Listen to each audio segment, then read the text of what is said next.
నమస్తే, welcome to political strong. ఈ రోజు మనతో పాటు ఉన్న ప్రత్యేక అతిథి ఏలూరు వైఎస్ఆర్సీపీ ఎంపీ అభ్యర్థి కారుమూరు సునీల్ కుమార్. అతనిపై ప్రశ్నల వర్షం కురిపించడానికి, పారాచూట్ లీడర్ గా తనపై వస్తున్న ఆరోపణలకి సమాధానం చెప్పడానికి ఈ రోజు మన పొలిటికల్ స్ట్రాంగ్ లో ఉన్నారు Sunil Kumar.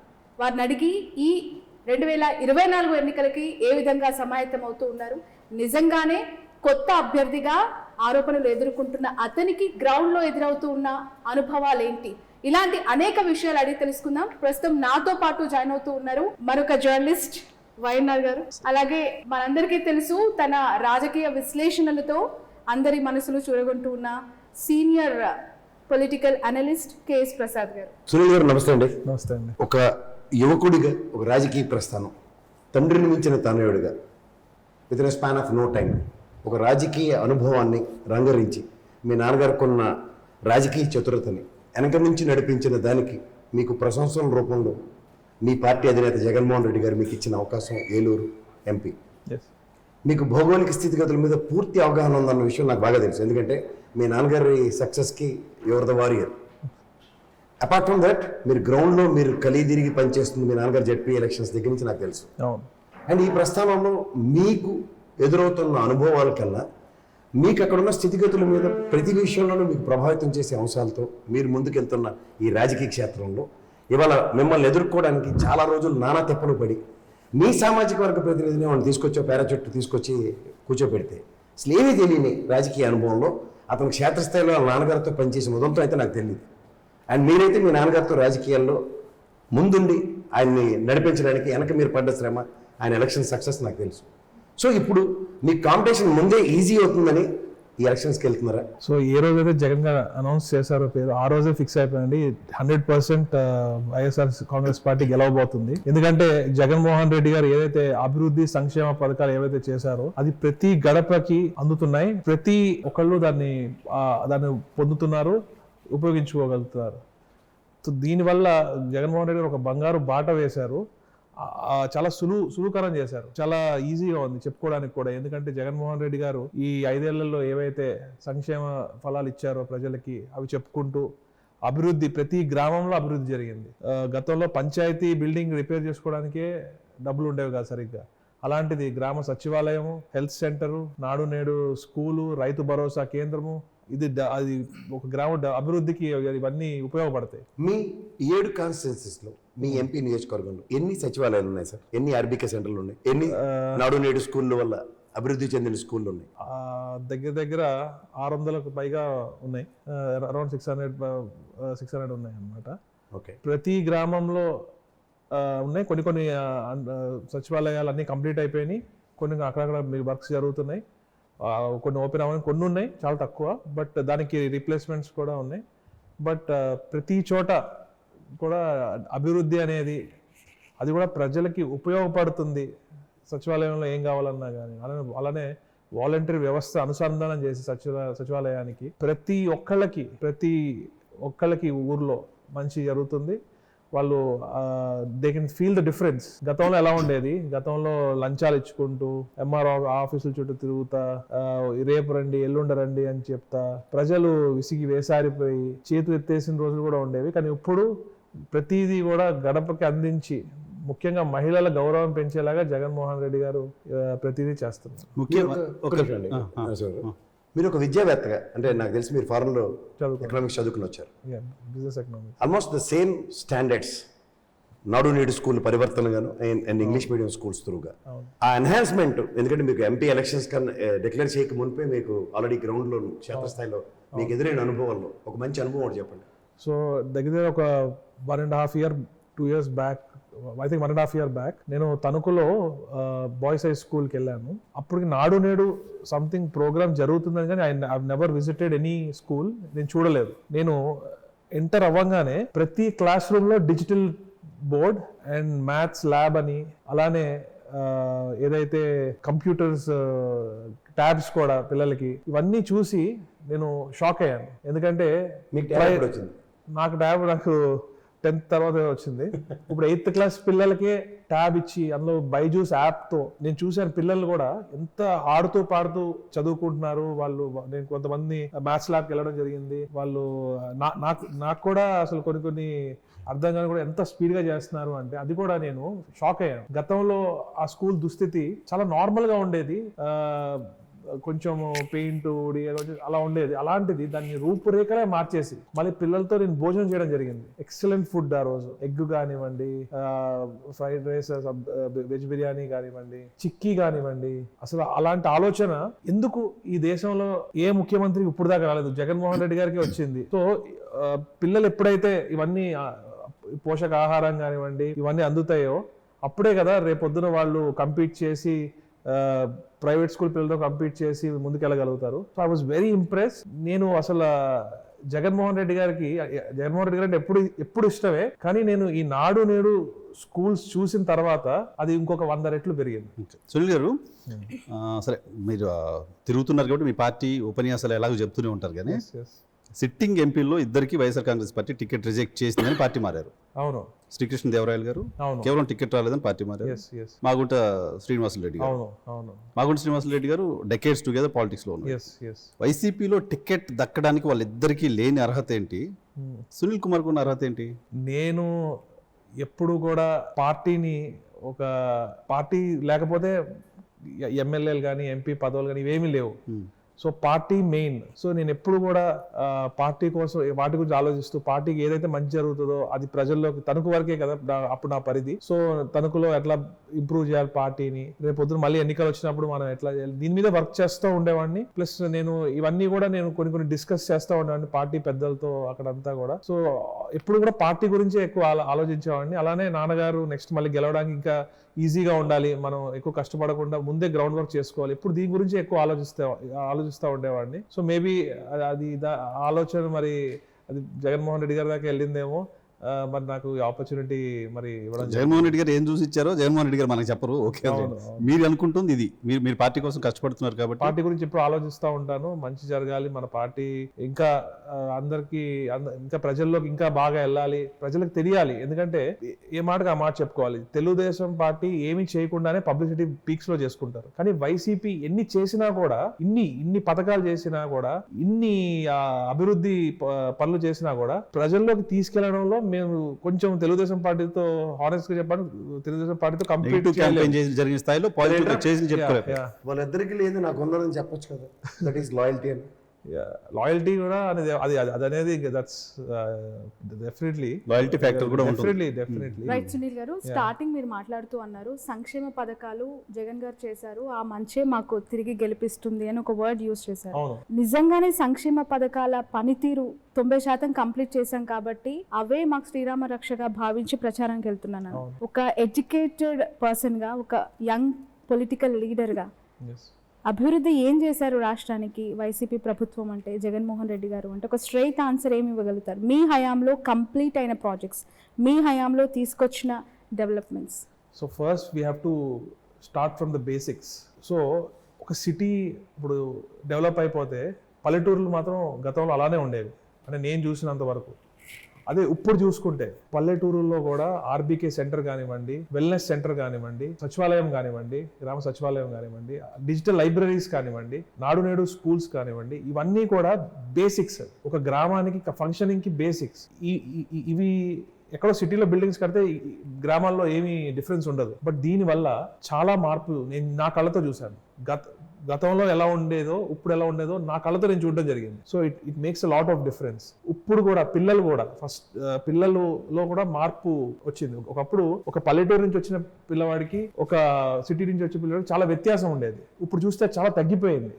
And also financial situation కూడా జగన్ గారు ఏదైతే అభివృద్ధి చేస్తున్నారు, సంక్షేమం ఏదైతే చేస్తున్నారో, సంక్షేమం ఎవరికి ఇస్తున్నారండి? వైట్ కార్డ్ ఉన్న వాళ్ళకి ఇస్తున్నారు, పేద వారికే ఇస్తున్నారు. సో అమౌంట్ చిన్నదైనా కూడా it's making a lot of difference in their life. ఎందుకంటే అమ్మఒడి పిల్లలకి గతంలో ఏమి మామూలుగా ఉండేది, ఇప్పుడు పిల్లలకి ఏదైనా చేయగలుగుతున్నారు, వాళ్ళకి ఏదైనా పొదుపు చేసుకోగలుగుతున్నారు, దాచుకోగలుగుతున్నారు, వాళ్ళు ఒక కాన్ఫిడెన్స్ బిల్డ్ చేస్తారు జగన్మోహన్ రెడ్డి గారు. సో అలానే ఎప్పుడైతే ఈ మనీ వాళ్ళు తీసి వాళ్ళ గ్రామంలో ఖర్చు పెడతా ఉంటారో, ఇన్ఫ్రాస్ట్రక్చర్ పరంగా అడిగిన అభివృద్ధి గురించి మాట్లాడుతున్నాను. నేను మీరు ఇన్ఫ్రాస్ట్రక్చర్ చెప్తాను సంక్షేమ అభివృద్ధి. Is it call the development of so the infrastructure అయితే మన ఆర్బీకే సెంటర్ కానివ్వండి, సచివాలయం కానివ్వండి, ఏదైతే మన వెల్నెస్ సెంటర్ కానివ్వండి, డిజిటల్ లైబ్రరీస్ కానివ్వండి, ఇన్ఫ్రాస్ట్రక్చర్ వైజ్ ఇవన్నీ డెవలప్ అయినాయి. సో ఐఎమ్ కమింగ్ ఎకనామిక్ గా కూడా నేను చెప్తున్నాను చూడండి, ఎప్పుడైతే ఎకనామికలీ మనీ సర్క్యులేషన్ పెరుగుతుందో ఒక గ్రామంలో, సో ఒక గ్రామంలో 2-3 షాపులు ఉన్నాయి, బట్టల షాపులు ఉంటే ఎప్పుడైతే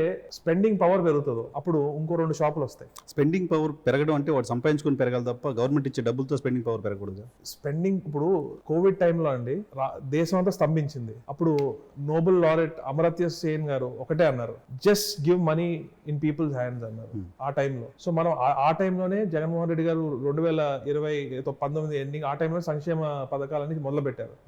సో ఈ రోజు ఏపీ నంబర్ 1 ఉందంటే దేంట్లో నంబర్ 1 ఉంది? జిఎస్డిపిలో వీఆర్ నంబర్ 1.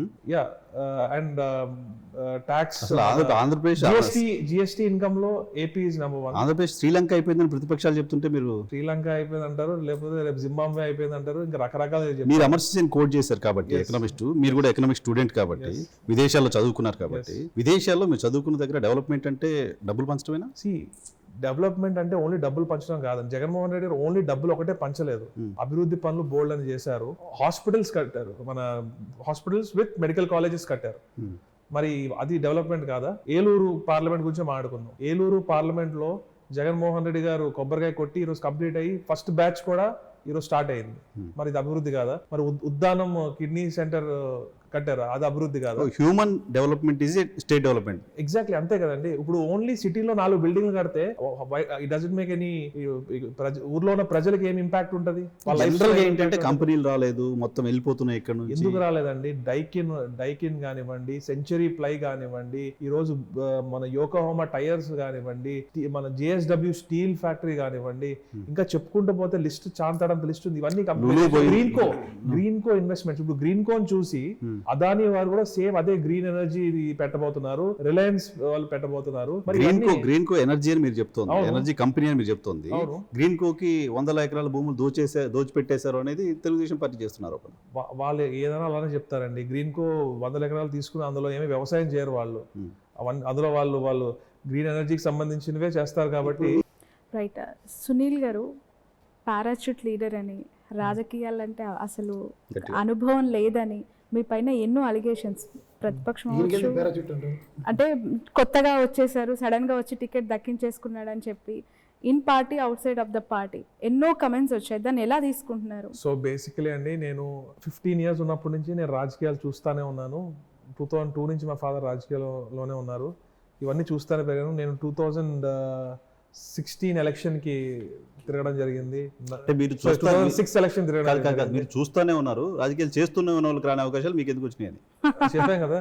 నేను పార్టీ అంటే మరి ఒక తల్లిలా భావించి పార్టీ కోసం పనిచేయడం. అండ్ సంవత్సరాలుగా కొంతమంది నాయకులు వాళ్ళ వారసుల్ని రాజకీయాల్లోకి తీసుకురావాలని చెప్పి అనేక ప్రయత్నాలు చేస్తున్నప్పటికీ కూడా జగన్మోహన్ రెడ్డి గారు ఏరి కోరి సడన్ గా మీ పేరు అనౌన్స్ చేయటం వెనుక ఏం మ్యాజిక్ జరిగింది? సో నేను ఎప్పుడు కల్లో కూడా అనుకోలేదు నాకు ఈ ఆపర్చునిటీ వస్తుందని. మీరే అనుకోలేదు, జగన్ గారు ఎందుకు అనుకున్నారు అనేది క్వశ్చన్. January 11th అనౌన్స్ అయింది. 10th రోజు నేను బయటకు వెళ్ళి కొంచెం తిరిగేసి వచ్చి టైర్డ్ అయ్యి వర్క్ పని మీద రిలాక్స్ అవుతుండగా ఫోన్ వచ్చింది.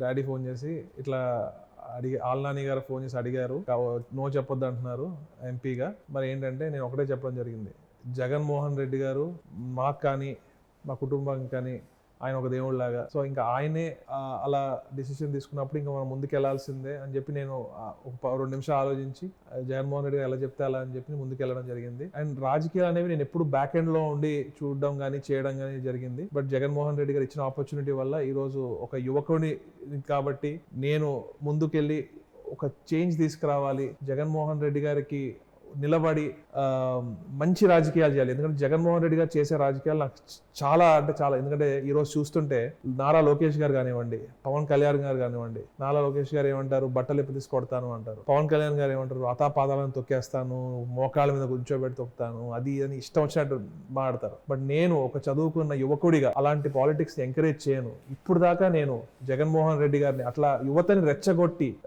తప్పు దారిని పట్టించడానికి జగన్మోహన్ రెడ్డి గారు ఎప్పుడు ట్రై చేయలేదు, చేయబోరు కూడా. అవి క్లీన్ పాలిటిక్స్. సో నేను ఇవన్నీ చూసి నేను ఆకర్షితులై నేను ముందుకు వచ్చి జగన్మోహన్ రెడ్డి గారితో ప్రయాణం చేయాలి, జగన్మోహన్ రెడ్డి గారికి వెన్నంటుండి నా సాయి శక్తిలో నేను జగన్మోహన్ రెడ్డి గారికి సపోర్ట్ చేయాలని చెప్పి నేను డిసైడ్ అయ్యి ముందుకెళ్తున్నాను. సునీల్ గారు, మీరు గోదావరి జిల్లాలకు సంబంధించిన పార్లమెంట్ కాన్స్టిట్యున్సీ, ఇట్లా పవన్ కళ్యాణ్ గారు, నారా లోకేష్ గారు పేరు తీశారు కాబట్టి, గోదావరి జిల్లాలో ఇప్పుడు ఎలక్షన్లో పోటీ చేయడం అంటే మా దగ్గర పొట్టేల దగ్గర ఏదో కట్టడం అంటారు, ఏమంటారు సార్? పొట్టేలు బంధాలు. పొట్టేలు బలి ఇవ్వడానికి కట్టినట్టుగానే చెప్తారు, అంటే ఓడిపోవడానికి సిద్ధమై అక్కడ పంపించినట్టుగానే చెప్తారు. సో ఆ పరిస్థితి ఉందా గోదావరి జిల్లాలో? కూటమికి ఇంపాక్ట్ ఎలా ఉంది? నేను చెప్తున్నాను చూడండి, ఏలూరు పార్లమెంట్ ఫస్ట్ మాట్లాడుకోవాలంటే 7 నియోజకవర్గాలకి 7 నియోజకవర్గాలు గెలవబోతున్నాం 100%. ఏలూరు పార్లమెంట్ వచ్చేసరికి గతంలో కంటే ఎక్కువ మెజారిటీ వస్తుందని నేను నమ్ముతున్నాను. ఇప్పుడు మీ నియోజకవర్గంలో మీ నాన్నగారి నియోజకవర్గం ఉందా? లేదు, నరసాపురంలో ఉంది కదా. అవును. ఇప్పుడు మీరు ఎంపీ లాట్స్ 7 నియోజకవర్గాలకు సంబంధించి మీకు ఎంపీ లాట్స్ వస్తాయి. అవును. ఏ నియోజకవర్గానికి ఎక్కువ ఫోకస్ చేస్తారు? డెఫినెట్లీ నా 7 నియోజకవర్గాలు ఏ ఉన్నాయో దానికే ఫోకస్ చేస్తాను. ఎక్కువగా దేనికి చేస్తారన్నది నా ప్రశ్న. నేను సిచ్యువేషన్ బట్టి, అక్కడ ఉన్న ఎమర్జెన్సీ బట్టి, అక్కడ ఉన్న నీడ్ బట్టి నేను ఆలోచించి పెద్దలతో మాట్లాడి, మీరే పెద్ద, నేను పెద్దలైనా కూడా నేను పార్టీలో ఉన్న ఎమ్మెల్యేలు, ఎమ్మెల్సీలు కానివ్వండి, అప్పుడు పార్టీ ఇన్ఛార్జీలు కానివ్వండి, అందరితో డిస్కస్ చేసుకుని ప్రజలకి మంచి జరిగే విధంగా అవసరాన్ని బట్టి. ఇప్పుడు మీరు 7 నియోజకవర్గాల్లో ఇన్స్టంటేనియస్ గా ఈ నియోజకవర్గానికి రిక్వైర్మెంట్ ఉంది, as soon as I become an MP, దీనికి ఫస్ట్ ప్రయారిటీలో చేస్తారన్నది. చింతలపూడి ఎత్తిపోతల పథకం చాలా మనకి కావాలి. తప్పకుండా నేను జగన్మోహన్ రెడ్డి గారితో దీని గురించి నేను ముందు తీసుకెళ్ళాను. అలానే ఏదైతే పోలవరంలో ఏదైతే నాకు ట్రైబల్ ఏరియాస్ ఉన్నాయో అక్కడ నేను స్పెషల్ ఇంట్రెస్ట్ పెట్టి, ఎందుకంటే ప్రపంచం చాలా స్పీడ్గా గ్రో అవుతుంది, కానీ అక్కడ ఎందుకు కొంచెం వెనకబడతారు, ఇంకా ఎందుకు ఉండాలి, వారు కూడా స్పీడ్గా మనతో పాటు ఈక్వల్గా ఉండాలి. సో అది నేను ఆలోచిస్తున్నాను దాని గురించి. అక్కడ అలా అవ్వడానికి రేపొద్దున్న పోలవరం ప్రాంతాల్లో ఉన్న గిరిజన ప్రాంతాలు కూడా సమానంగా ఎదగాలంటే రేపొద్దున్న ఏదైతే మన ట్రైబల్ మినిస్ట్రీ ఉంటుందో సెంట్రల్ నుంచి, అక్కడ నుంచి ఫండ్స్ తీసుకురావడం కానివ్వండి, ఉపాధి పథకాలు తీసుకురావడం కానివ్వండి, అలానే ఏదన్నా ఇండస్ట్రీస్, స్మాల్ స్కేల్ ఇండస్ట్రీస్ ఏదైతే ట్రైబల్ కమ్యూనిటీస్ వాళ్ళు సొంతంగా నడుపుకునేలాగా బోల్డన్ ఆపర్చునిటీస్ కూడా ఉన్నాయి. ఆల్రెడీ రీసెర్చ్ చేయడం మొదలు పెట్టాను. సో అలాంటివి తీసుకురావడానికి నేను కృషి చేస్తాను. ఇప్పుడు మీకు మేజర్ క్యాస్ట్ ఈక్వేషన్స్ లో కాపు సామాజిక వర్గం అండ్ మీ బీసీ సామాజిక వర్గం అండ్ వడ్డెర సామాజిక వర్గం ఎక్కువగా ఉంది. మీరు 25% పెద్దల అని మాట్లాడుతున్నారు కాబట్టి ఖచ్చితంగా ఓ బీసీ సామాజిక వర్గానికి పెద్దపేట వేస్తూ 10 మందికి 10 సాయాలు చేసిన ఆర్ కృష్ణయ్య గారు సహకారం ఎంతవరకు ఉంది? అలాగే వడ్డెర సామాజిక వర్గానికి సంబంధించిన జయమంగళం గారు ఎమ్మెల్సీగా ఉన్నారు. ఇప్పుడు వడ్డెర వేరు, వడ్డీ సామాజిక వర్గం. సో బేసికలీ ఏంటంటే అండి, వడ్డీ సామాజిక వర్గం గురించి నేను డే 1 నుంచి స్టడీ చేయడం జరుగుతుంది. ఫస్ట్ వచ్చింది ఏంటంటే, జయమంగళం వెంకటరమణ గారు 2009లో ఎమ్మెల్యే అయినప్పుడు నాకు తెలిసి, ఎందుకంటే మీ నియోజకవర్గంలో 7 నియోజకవర్గాలకి అగ్రిగేట్ 10 నుంచి 20 వేల మంది ఉన్నారు, దగ్గర 60,000-70,000 ఉన్నారు ఓవరాల్. అది వాళ్ళు 7 సెగ్మెంట్స్ అగ్రిగేట్ అయితే. సో మెయిన్ గా కైకలూరు, ఉంగుటూరు, ఏలూరు, దెందులూరులో ఎక్కువ ఉన్నారు, కొల్లేరు ప్రాంతంలో. సో ఫస్ట్ స్ట్రైక్ అయిన విషయం ఏంటంటే, వడ్డీల గురించి ఒక మాట అనుకుని ఆ ఉన్న, అంటే కైకలూరులో తీసుకుంటే ఒక 20,000 ఓట్లు ఉంటే ఆ 20,000 ఓట్లు ఒకటే పార్టీకి పడతాయి. తెలుసు, వాళ్ళు ఈ రోజు దాకా పోలీస్ స్టేషన్కి వెళ్ళిన ఉదంతం లేదు. మనుషుల సమక్షంలోనే అన్ని వాళ్ళ సిస్టమ్, వాళ్ళ కట్టుబాట్లు అసలు ఏంటి అన్ని తెలుసుకున్నాను, వాళ్ళ ట్రెడిషన్స్ తెలుసుకున్నాను. వాళ్ళు ఏదైతే ఒక ఫిషర్మెన్ కమ్యూనిటీ కాకపోయినా ఫిషింగ్ చేస్తారు, they want be in BCA. ఇప్పుడు అందులో తెలుసుకున్నారా మీరు? 15 సంవత్సరాలు మీ నాన్నగారితో ప్రస్థానంలో తెలుసుకున్నారు. నేను ఇవైతే ఇప్పుడే తెలుసుకున్నాను, బట్ నేను ఈ ఏరియాస్ నేను తిరిగినవే. అవును, ఈ కొల్లేరు ప్రాంతం కానివ్వండి, మన పోలవరం ప్రాంతం కానివ్వండి, వాళ్ళకి ఇన్స్టంటేనియస్ గా ఏం చేస్తారు? ఫస్ట్ వాటర్ ప్రాబ్లం ఉంది, ఫస్ట్ దాని మీద దృష్టి పెడతాము. తర్వాత ఇంకా వాళ్ళ తెలుసు కదండి మనకు మూడో కౌంటర్ గురించి, దాని గురించి కూడా ఆల్రెడీ అసెంబ్లీలో కూడా తీర్మానం చేయడం జరిగింది. అవన్నీ కూడా వారికి మంచి జరిగేలాగా ఆల్రెడీ జగన్మోహన్ రెడ్డి గారి సంక్షేమ ఫలాల వల్ల వడ్డీ కమ్యూనిటీలో చాలా మార్పులు వచ్చాయి. ఈ రోజు డ్వాక్రా ఆసరా కానివ్వండి, మహిళలు ఈరోజు సొంతంగా వ్యాపారాలు చేయగలుగుతున్నారు, చిన్న చిన్న కుటీర పరిశ్రమలు పెట్టుకుని వాళ్ళ కాళ్ళ మీద నిలబడగలుగుతున్నారు. So it's making a lot of difference. So ఇంకా మంచిగా అయ్యేలాగా రేపొద్దున్న వారు ఇంకా అభివృద్ధి చెందేలాగా నేను కష్టపడతాను. మరి ఎకడమిక్ పోతున్నా నాకు ఇంతకుముందు క్వశ్చన్ ఆన్సర్ రాలా. ఏదండి? జనసేన ఇంపాక్ట్ బాగా ఉండే జిల్లాల్లో గోదావరి జిల్లాలో ఒకటి మీకేం కనిపించట్లేదా? ఫస్ట్ టైం నాకు తెలిసి స్వతంత్రం వచ్చిన తర్వాత ఒక బీసీ ఏలూరు పార్లమెంట్ నుంచి బి వెరీ హానెస్ట్ అండి, జనసేన పార్టీ 0 అయిపోయింది. ఎందుకు అంటే కెమెరా మాట్లాడుతున్నారు మీరు, మళ్ళీ గోదావరి జిల్లాకి వెళ్ళి క్యాంపెయిన్ చేసుకోవాలి. గోదావరి జిల్లాలో జనసేన పార్టీ 0. అసలు జనసేన పార్టీ ఎందుకు ఉందో కూడా, Janasena party is B team for TDP అండి. పవన్ కళ్యాణ్ గారు నా దృష్టిలో ఒక పొలిటీషియనే కాదు. ఎందుకు అంటే బీటీమా సర్గోసి అసలు is not even a politician. నా దృష్టిలో ఒక పొలిటీషియన్ అవ్వాలంటే ఫస్ట్ జగన్మోహన్ రెడ్డి గారు ఎప్పుడు పాలిటిక్స్ లోకి వచ్చారో ఆయన కూడా అప్పుడే పాలిటిక్స్ లోకి వచ్చారు. ఈ రోజు జగన్మోహన్ రెడ్డి గారు చూడండి, ఒక ప్లానింగ్, ఒక విజన్ తో ఈ రోజు పార్టీని ఒక స్టేజ్ కి తీసుకొచ్చారు. పవన్ కళ్యాణ్ గారు చూడండి, ఆయన కూడా పాలిటిక్స్ సేమ్ టైమ్ లో వచ్చి అసలు ఇప్పుడు దాకా వాళ్ళకి బూత్ కమిటీస్ చేసుకోవడానికి ఇప్పుడు మీరు ఉన్నారు, డైరెక్ట్ గా వచ్చి ఎంపీ నిలబడుతున్నారు. అందరికి అట్లా అవకాశాలు రావు కదా. పవన్ కళ్యాణ్ 25 years కోసం పనిచేస్తున్నారు. జగన్మోహన్ రెడ్డి బిల్ చేసుకుంటే జగన్మోహన్ రెడ్డి గారు కూడా కమ్యూనిస్ట్ పార్టీలు కూడా జగన్మోహన్ రెడ్డి గారు కూడా రాజశేఖర్ రెడ్డి గారు వాళ్ళ అబ్బాయి అయినా కూడా what ever he built it from the scratch. అంటే అందరూ ఒకేలా వెళ్ళలేరు కదా. ఒక్కొక్క పాత్ర జగన్మోహన్ రెడ్డి గారు ఆర్థిక సామర్థ్యం తన దగ్గర లేదని పదే పవన్ కళ్యాణ్ చెప్తూ ఉంటారు. ఎవరు చెప్తారండి? భలే చెప్తారండి. ఎందుకు ఉండదండి? ఒక సినిమా తీస్తే 50 కోట్లు వస్తాయని ఆయనే చెప్తారు కదా. ఆయన ఈ సంవత్సరానికి 3-4 సినిమాలు తీస్తున్నారు కదా. మరి ఆయన ట్యాక్స్లే ఇంత ట్యాక్స్లు కడతానని ఆయనే చెప్పుకుంటారు. అంటే ఎందుకు సో జగన్మోహన్ రెడ్డి గారు ఎదిగారు, ఆయన ఎదగలేదు అంటారు కదా. అంటే ఇస్ అ ఫెయిల్యూర్ అండి. ఈ ఫెయిల్డ్ యాస్ అ పొలిటీషియన్. ఎందుకంటే ఒక రాజకీయ పార్టీ పెట్టి ఎవరైనా దేనికోసం ఫైట్ చేస్తారండి? ఒక చీఫ్ మినిస్టర్ అవుదామని, మేము ఒక పరిపాలన ఇలా చేస్తాము, మేము వచ్చాక ఇది చేస్తాము, మేము వచ్చాక అది చేస్తాము అని చెప్తారు. ఈయన ఏనాడైనా చెప్పారా అలా?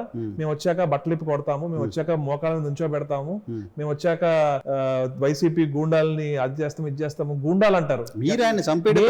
మేము అధికారంలో ఉన్నాము, మేము అధికారంలో ఉన్నాము. ఏ రోజైనా జగన్మోహన్ రెడ్డి గారు ఏదైనా మాట్లాడారా? ఎప్పుడు చూడు జగన్మోహన్ రెడ్డి గారు అండి, మీకు మంచి జరిగితేనే ఓటేయండి.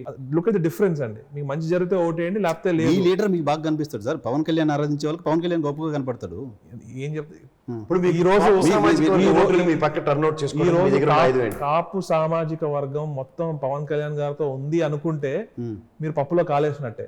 ఎందుకు అంటే ఒకే ఒక ఎగ్జాంపుల్ చెప్తాను. ఒక ఇంటికి వెళ్ళాను నేను, గడపకి చేస్తా. ఇంటి పైన జనసేన జెండా ఉంది. ఇంటికి వెళ్ళి మీకు కాపు నేస్తం వచ్చిందమ్మా, మీకు ఇది వచ్చిందమ్మా, మీకు ఇది వచ్చిందమ్మా, దగ్గర 3-4 లక్షల రూపాయల లబ్ధి చేకూరింది. కానీ ఆవిడ కన్నీళ్లు పెట్టుకుంది. అదేంటి, ఎందుకమ్మా కన్నీళ్లు పెట్టుకుంటున్నావు అంటే, జగన్మోహన్ రెడ్డి గారే ఈరోజు కరోనా టైంలో నేను కూరగాయల వ్యాపారం చేసుకుంటాను, కరోనా టైంలో నేను మా పిల్లలు తిన్నాము అంటే జగన్మోహన్ రెడ్డి గారి పథకాల వల్లే మేము తిన్నాము అని చెప్పారు. కానీ మా పిల్లలు ఏదైతే ఉన్నారో వాళ్ళు ఎప్పుడు పవన్ కళ్యాణ్ అంటారు. పవన్ కళ్యాణ్ తిట్టారు. ఆవిడ తిట్టి రెచ్చగొడతాడు. రెచ్చగొట్టే మాటలు తప్ప ఏమున్నాయి? పిల్లలు చూసి రెచ్చిపోతున్నారు, పాడైపోతున్నారు. పిల్లలు రెచ్చిపోతున్నారు. యూత్ బ్యాంక్ ఉంది, యూత్ ఓట్ బ్యాంక్ ఉంది కదా.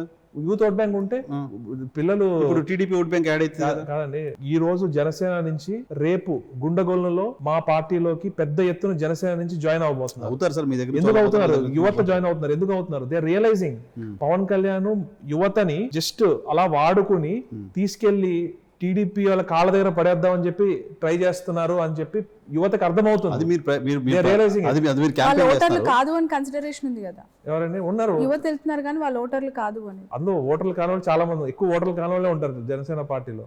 కానీ ఏదైతే యువత ఉన్నారో దే ఆల్సో రియలైజింగ్ అండి. ఎందుకంటే వాళ్ళకు కూడా ఒక లీడర్ని చూసి మా లీడర్ కూడా మంచి పొజిషన్కి వెళ్ళాలి, గ్రో అవ్వాలి, ముఖ్యమంత్రి అవ్వాలి, సీఎం ఎక్కడికి వెళ్ళినా గొంతు చించుకుని సీఎం అరుస్తారు. ఆయన ఏమో సీఎం వద్దు, నాకు చంద్రబాబు నాయుడు సీఎం చేయాలి అని చెప్పి ఆయన అంటారు.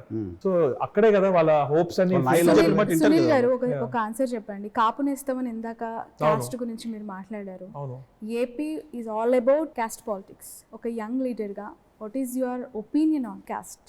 క్యాస్ట్ బ్యారియర్స్ అనేవి ఉండకూడదు, ఎవ్రీబడి షుడ్ బి ఈక్వల్. అందుకే కదా జగన్మోహన్ రెడ్డి గారు ఏవైతే పథకాలు బట్ అదే కోటాలో అదే నినాదంతో ఎస్సీ అందుకే ఒక బీసీని ఏలూరు పార్లమెంట్ సెగ్మెంట్ లో జగన్ గారు దింపారు అనేది మీ పైన ఉంది. సో ఇప్పుడు బేసికలీ అండి ఎస్సీ ఎస్టీ బీసీలో ఎక్కువ పేదవారు ఉన్నారు, ఇట్స్ అ ఫ్యాక్ట్. అండ్ కాపుల్లో పేదవారు ఉన్నారు. సో జగన్మోహన్ రెడ్డి గారు he wants to uplift all these communities so that they have better standard of living. And also జీవన ప్రమాణాలు మారాలి, దాని తర్వాత ఫైనాన్షియల్ గా స్ట్రాంగ్ అవ్వాలి అనే కదా జగన్మోహన్ రెడ్డి గారు ఈ పథకాలన్నీ పెడుతున్నది. పథకాలు కదా అడుగుతుంది మిమ్మల్ని, మీకు ఇచ్చినంత మాత్రాన మొత్తం బీసీలంతా మారిపోతారా? సునీల్ గారు ఇచ్చారు కాబట్టి మొత్తం ఆర్థిక పరిపుష్టి అయిపోతుంది. అలాగే ఉండదండి. ఇప్పుడు భీమవరంలో గ్రంథి శ్రీనివాస్ గారు పవన్ కళ్యాణ్ గారు పోటీ చేశారు. కాపులందరూ వెళ్ళి పవన్ కళ్యాణ్ గారికి ఓటేస్తే ఓటు వేయలేదే.